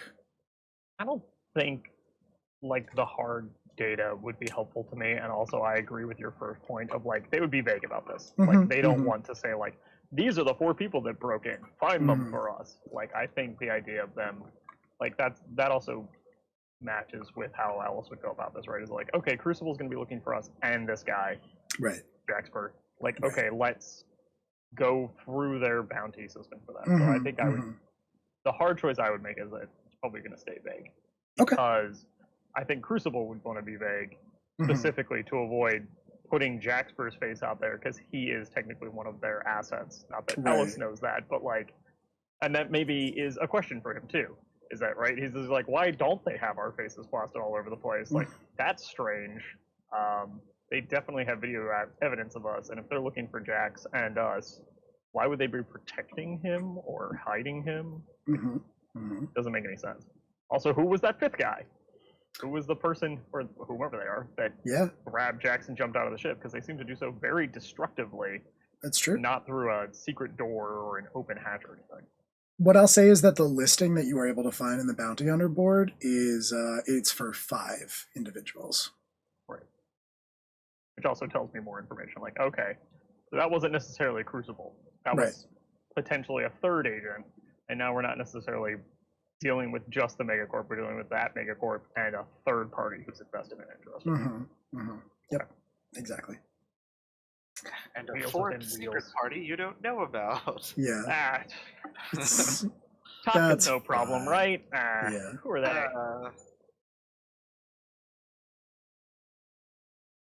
Yeah, okay. And did you want to ask a second question, or did you want to hold on to that? Because you get 2 questions and 1 lead. I'll hold on to that second question, I guess. Okay, cool. Or, yeah, just like, if you want to... Because a lot of those are specifically... They are. Pushed around, like, how can I get at Jaxper? So if you have another piece of data later that comes to mind of, like, as Alice is beating the streets and talking to people in dive bars or whatever, like, this comes up, we can just call that if you add a little flavor or spice to something later. I don't have a good secondary question I want to ask right now. For sure, yeah. Let's see. What I would... A lead is a good idea, though, because we can apply that to other things. Yeah, you do get that lead. You get the lead and the 2 questions.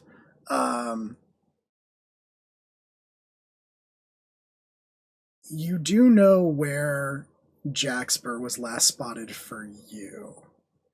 Right. But I will say that by asking around, you do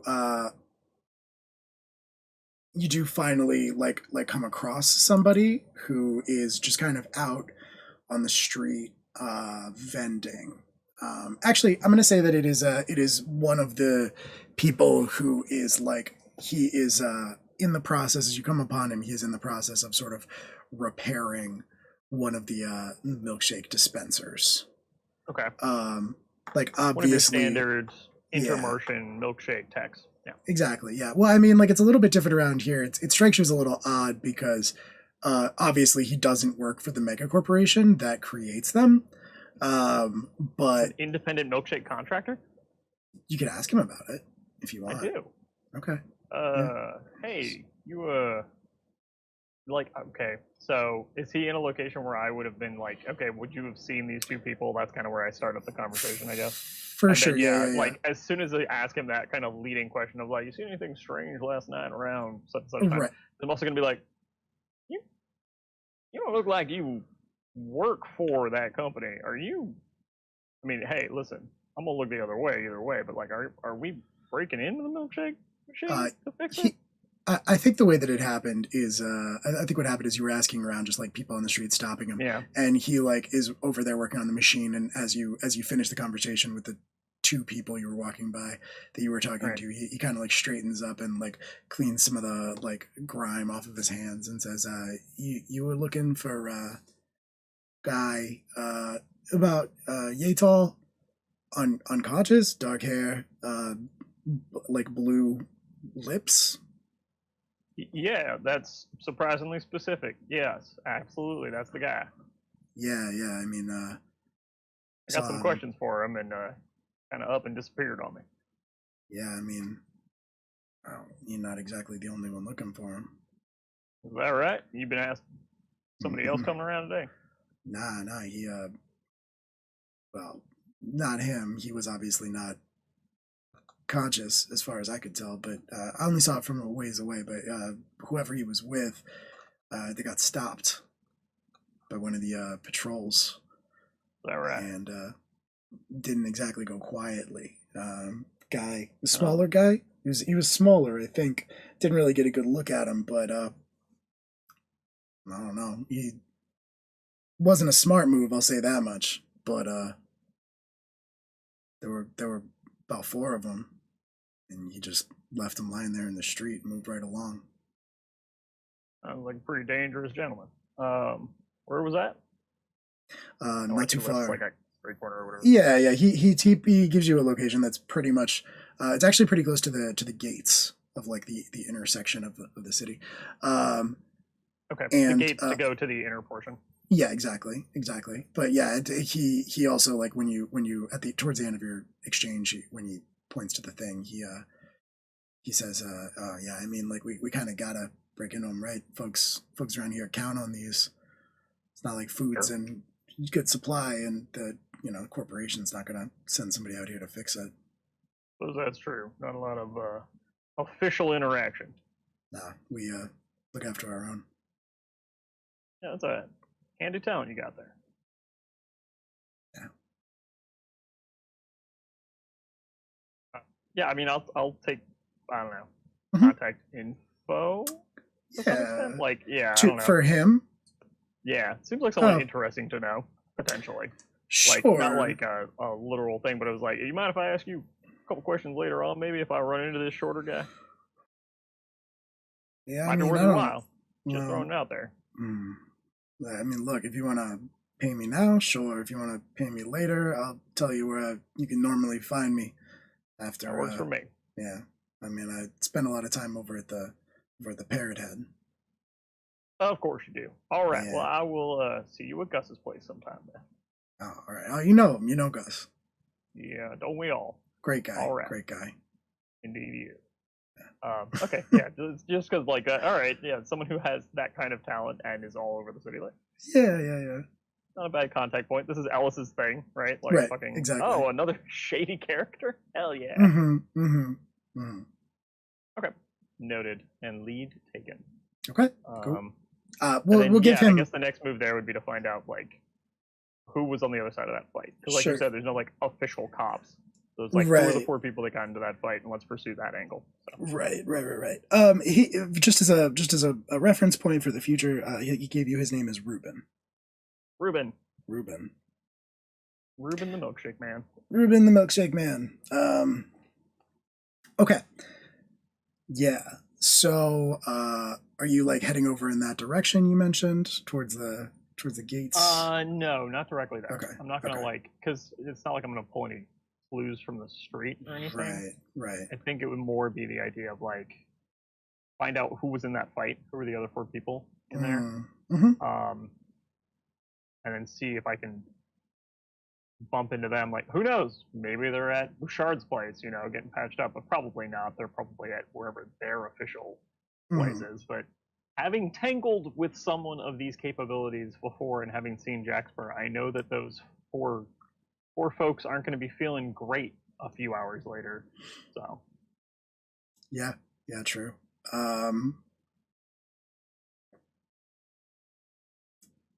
Okay. Is Maeve still grenadering? What is Maeve I don't know doing? how long that's going to take. Yeah, I mean, Maeve can spend as long doing that as she wants, and she can mark a tick on her personal project, but how long are you gonna do that for? Because like after a while you've pretty much got it all like sorted out. You've made some, but like you kind of run out of stuff to do at a certain point.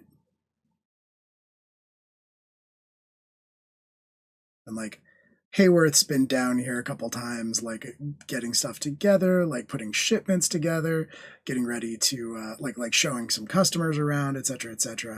But yeah, he has not acknowledged you, really. If everybody's scrambling for something to do, I could, while I'm back at the Space B&B, do that connection, and then send a ping out to everybody else. What is the connection that you are referring to? I'm trying to reconnect with the drone, the nanobots I put inside of Jacksburg. Right. You were doing that. Okay, cool. I'm good with that. We can do that, and that would be. Let's see, what would that be?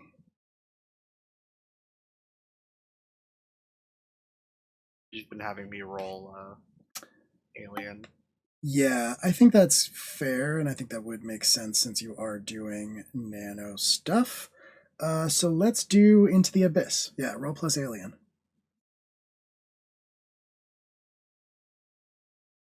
Come on, Dice Maiden. You have not been kind to me tonight. Let's see if the streak continues. Ugh. Sure does. Oh my god. Oh, She's boy. so mean. She's so mean. She is so mean. I don't know what she has against Taya. I advanced. Shit. That's like... Did you have any advances when the session started, or did you get 5 over the course of this one session? I had 1 XP mark. Okay. All right. It's been a rough session for a bunch of us. It's true. Feels real bad. In different ways. Great. Yeah. Clearly. Okay. Yeah, you... Good thing I'm alone at the Space B&B. Also, it just occurred to me, Mars is really far from Taka, so we've been tailed this entire time. Well, you can get out here pretty quickly from the ring gates. But yeah, it's still a pretty impressive journey. It's just not as long as it would take doing it without them. But yeah, I mean, it's hard to say exactly. You don't know if this person was stationed here. You don't know if your friend was stationed here, or if your friend has been tailing you, or what the story is there. But you've also been on Mars for a minute. Okay. But yeah. Anyway, because keep in mind all of the traveling you guys have been doing too. That also takes some time to move around on the planet's surface. But anyway, you reach out for that nanobot that you left implanted inside of Jacksbur's systems, the one that you have been very reticent to reach out to for pretty much exactly this reason.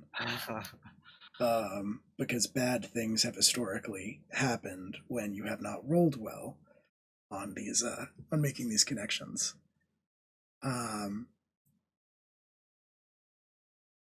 As you reach out to Jackspur, to this nanobot,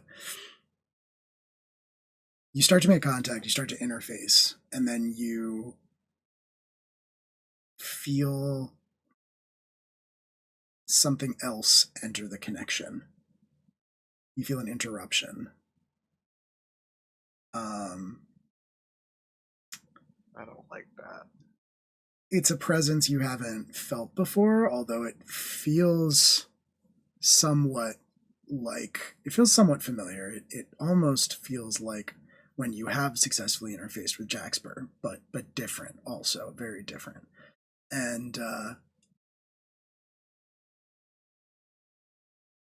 it's less of a voice. You don't hear a voice exactly, but you experience this communication in a sort of multi-dimensional way that's hard to put into words using our constructs. But you hear, for lack of a better word, this voice disembodied. You can't really get an impression of what it's attached to or who it's attached to. It says, "Oh, you're interesting.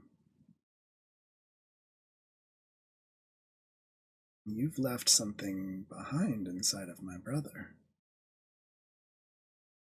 Oh boy.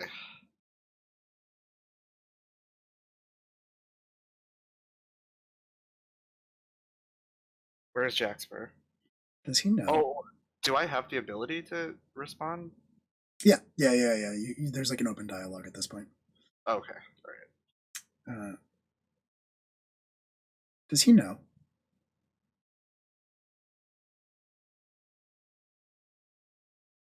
Where is Jaxper? I wouldn't be surprised if he didn't. He's never been the most observant. A little too quick-tempered, hot-headed. Precocious, even.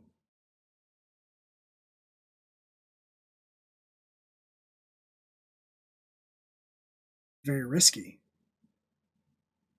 Connecting yourself like this.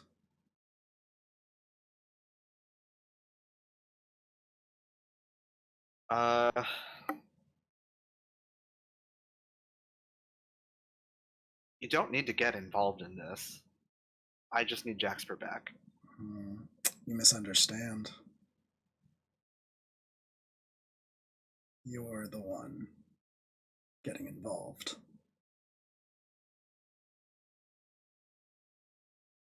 Our business goes back before you were even born.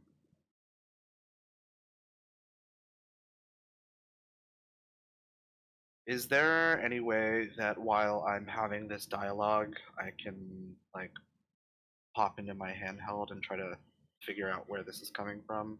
While we have an open connection. If that's too unfair, I totally get it. This hacking thing is a little.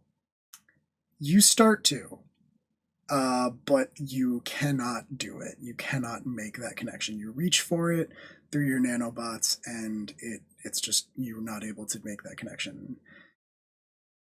The person on the other line that you're communicating with, the voice says, "No, you won't be doing that." Okay, what do you need from me?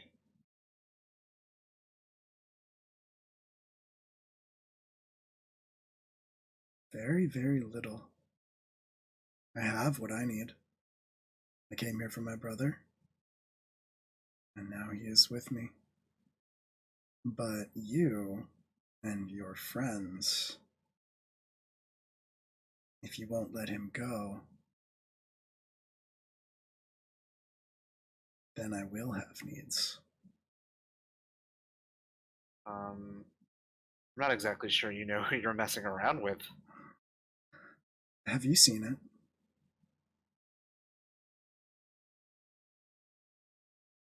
it? What's inside of us? Have you touched it and felt it reach for you? Yes. It doesn't feel great.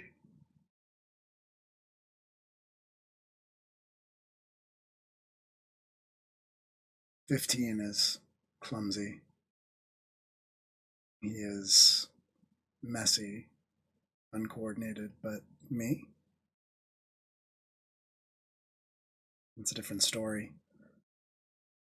You see, I can reach out and take hold of what's inside of you." Karis, you feel like that time that you touched, you reached out to make that connection with Jaxper's nanobots, and they sort of unconsciously reached out to corrupt you, basically, to take control of your nanobots, where you felt their programming sort of start to spread. It's like that, but much, much faster. Too fast for you to even react.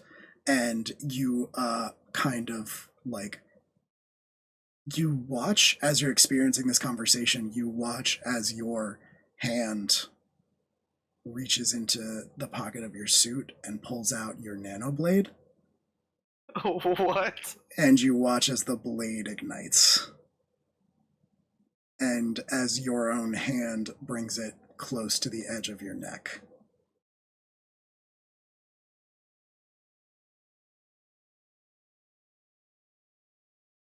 I want you to understand I don't wish to make him sad. But if you leave me no choice,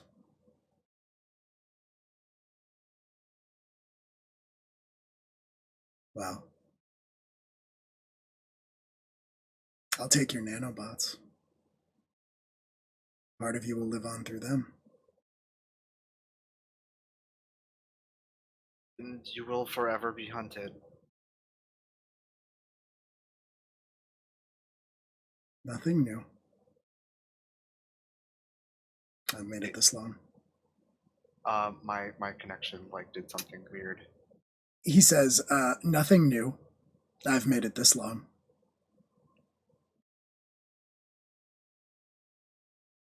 If you're willing to make that bet.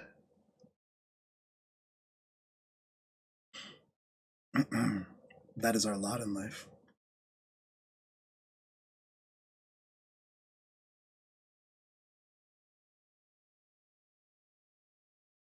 I don't suppose there's any way I can sever this connection. I suppose I've made my point. I'll see you soon.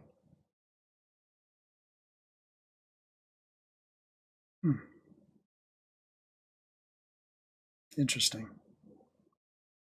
And you kind of regain control of your body as you feel that extra presence fade away. See you soon. So that happens.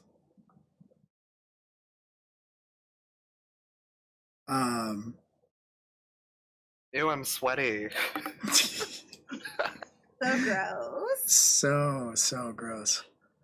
Okay. All right, cool. Yeah. We're all making friends. We're all making friends. Definitely. You feel all of that, all of the control of your connections and your nanobots flood back to you in the wake of that call. I do In the feel wake a of that little conversation. empty afterwards. A little empty. Mm-hmm. Fair enough. Yeah. And actually, we are right up on 5 p.m. So I think we are going to have to make this a two-parter. Pick it up next time we are able to play when Della is available. Okay. Do All right. we want to real quick decide on We do. our ship payment payday? We do want to do that. Hey, big spender. Yeah, exactly We can do right. that. Okay. Hopefully, big spender. I mean, you got 3. I think this is definitely the We did get best 3. this is the best you've rolled on the payment move so far. So Yep. you get to pick 3 things from the list. I don't know that we need an upgrade or a new vehicle because we have the truck. We got that via a different means, and we can put that on the ship. What's our debt fuse at the moment? Just 1. Okay, and then I don't know if we need both or just one or the other, but getting the ship patched up and repairing all damage, we did that once, didn't we? Also, technically, your debt is at 2 now because you finished a contract. Okay, so the debt fuse is at 2 out of 5, or it becomes a problem. Yep. But I figure we have to spend one of them or the other on the patching the ship up, either maintenance costs or getting the ship patched up. I don't know what the details are on that. Well, I mean, the money that you made off of the last job you did here, I believe you picked the options to cover the ship being fixed, right? Can we? Yeah. Okay. I want to say that's true. Because the parts that you purchased have been chilling at Hayworth's, waiting for you to head Right. back out to Nephin range. Okay. So, debt fuse. I want to spend at least 1 on a debt fuse, just so that we're not. I agree with you know, that. Who knows what's going to happen in the future? We should at least make sure we're not It's true. And we got a 3, in a worse which is a spot good number for us. since we got a nice roll. Yeah. What do you think, Kyle? Good call? That's fair, yeah. Okay. So we're going to knock 1 off the debt fuse. So we Cool. make a payment. So we'll Alright. stay at 1. We won't increase for having done a second job. So that's 1 is a good debt. So a decent small amount. And then I figure we want Hey Big Spender because Maeve needs to pick up grenades. Okay, I think this is actually a typo here. Because it wouldn't make sense to reduce debt by 1 and reset the debt fuse because they're the same thing. So I'm going to assume here that what it's supposed to be is reduce payments by 1 and reset the debt fuse. So you're at 20. We just completely clear it out. You clear the debt fuse and you go down to 19 payments. Cool. Perfect. Okay, noted. 0 debt fuse, 19 payments. I know we're going to do Hey Big Spender because Maeve needs grenades and everybody likes toys. Yep. But then otherwise, do we want an upgrade, a new vehicle, or lucrative exports? That's a good question. I am 1 downtime away from upgrading our defenses as far as a upgrade goes. So, like, unless there's a different upgrade we really have our eye on. There are lots of cool upgrades, but... We could throw shielding on it in addition to your defenses that you were doing. That is true. With you guys going back into space, it is likely that you will run into more problems. Actually, you know what might make a lot of sense for us throwing on it would be a transport shuttle. Fair. That would make sense. Which packet are you looking at? Because I The smuggler ship upgrades and modules. Yeah. Okay. Because that's our ship. Because I think the project that you were doing was like redundant systems, wasn't it? It was a sensor array. Yeah. Oh, the sensor array. Okay. If I'm not mistaken. I have on my personal thing that I was doing Nephilim defenses. But if that doesn't like specifically tie to a... Well, that's not a specific thing, but we could have been holding on to it to figure out which one. Yeah, I mean, redundant systems, but that takes 3 upgrades. So either you are working on sensor array or shielding. That makes sense. Probably, because those are each 1 upgrade. I was just told it was 3 ticks. It was probably... Oh, that would be redundant systems then. Sure, we don't want a plasma cannon? Well, but it's personal projects. Personal projects are different than like... Oh, you meant personal projects, 3 ticks, not 3 upgrades. My personal project was that I was working on defenses for the ship, and it was going to take me 3 ticks. I'm at 2 ticks. So that's different than, like, say... I'm assuming that my ticks are worth less than the actual upgrade mechanic. I was kind of using 3 ticks for your personal project to equal like 1 upgrade. I'm 90% sure it was the sensor array because I think we've talked about it a bunch of times. It makes sense. It makes sense as just I know we did like discuss that as the possibility of like we tried to check in the event where Grace got nabbed or killed, we're not sure. We had in fact like checked them and didn't see anything wrong. So as far as defenses go, it makes sense that that was the defense that Maeve was focusing on was we didn't catch that something went wrong when there was clearly something wrong as far as like a defensive measure. So that makes sense that is what actually when in her mind defensive thing she's working on is upgrading our sensor array to be cooler and better.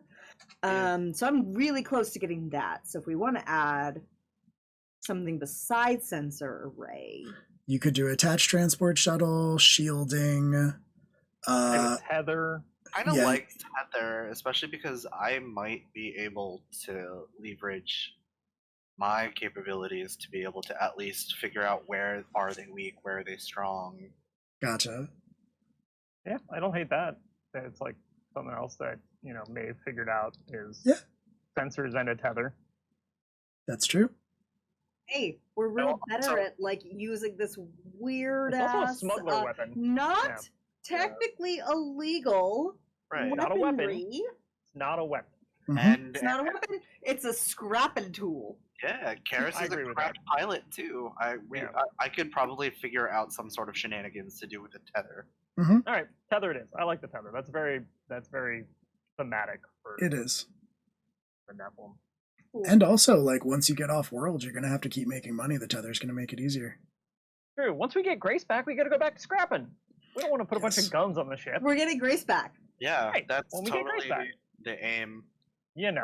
That's once we've gotten Grace back. My goal. It is the aim. It's good. It's good. Yep. Because otherwise, why is Maeve still here? You're right. Absolutely. Great Yeah. point. Great point. Yep. Mm-hmm. Okay. Well, Cool. Great. Do we Everyone's have, having a great time. Everyone's having fun. do we have any disposition with local vendors or contacts on our Hey Big Spender rolls? I'll take it. I assume 0. yeah, don't I think would it'll be. say 0 for the most part. I mean, well, depending on, I would say you have a positive. I would say you have a positive reading with the person who fixed your gun, Ellis. You Okay. got along pretty well with everyone who worked in that shop, the assistant and the mechanic. Don't remember if we ever gave them names. I think we did, but We did, and now I'm blanking on them because they okay. were great, and I'm his may- assistant was fantastic. yeah, they may have ended up in the NPCs tab or in my notes somewhere. I'll check. Doesn't appear that they ended up in the. We'll the we'll NPCs. take a look. Yeah, we'll take a look at it. So anyway, that is good. I want to throw out one more thing. I think you may have just thrown me a bone, Will. With, Oh, yeah? Yeah, I actually think I might be able to figure out how to manipulate this to. Okay. All right. Interesting. I will leave us with one last thing. Then, Karis, what is your thing that you think you might be able to do? Just give me it in rough terms.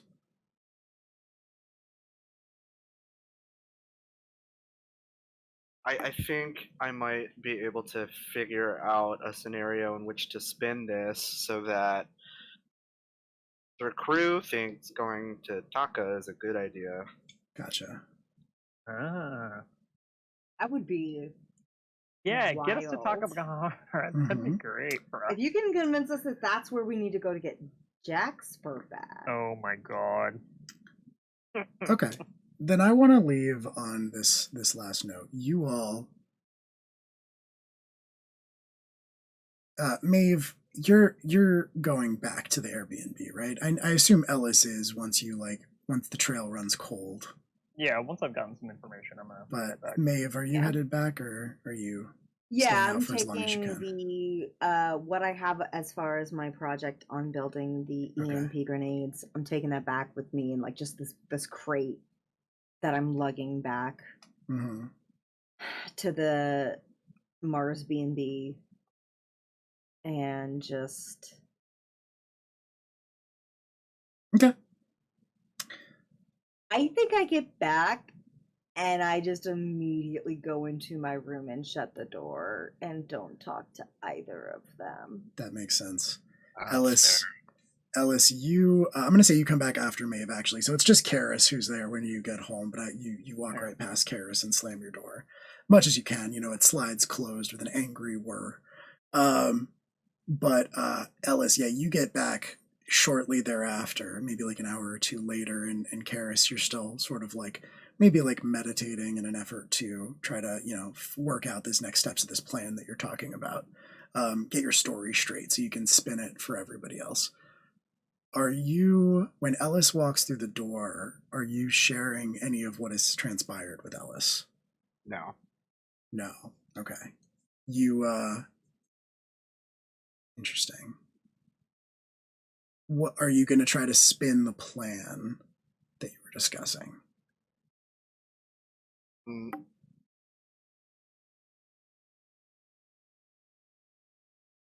Yes, but not yet. Okay. Holding on All to right. it for now. Okay. Very, very cool. When Ellis walks through the door and you open your mouth to say anything, like a greeting, it doesn't matter what.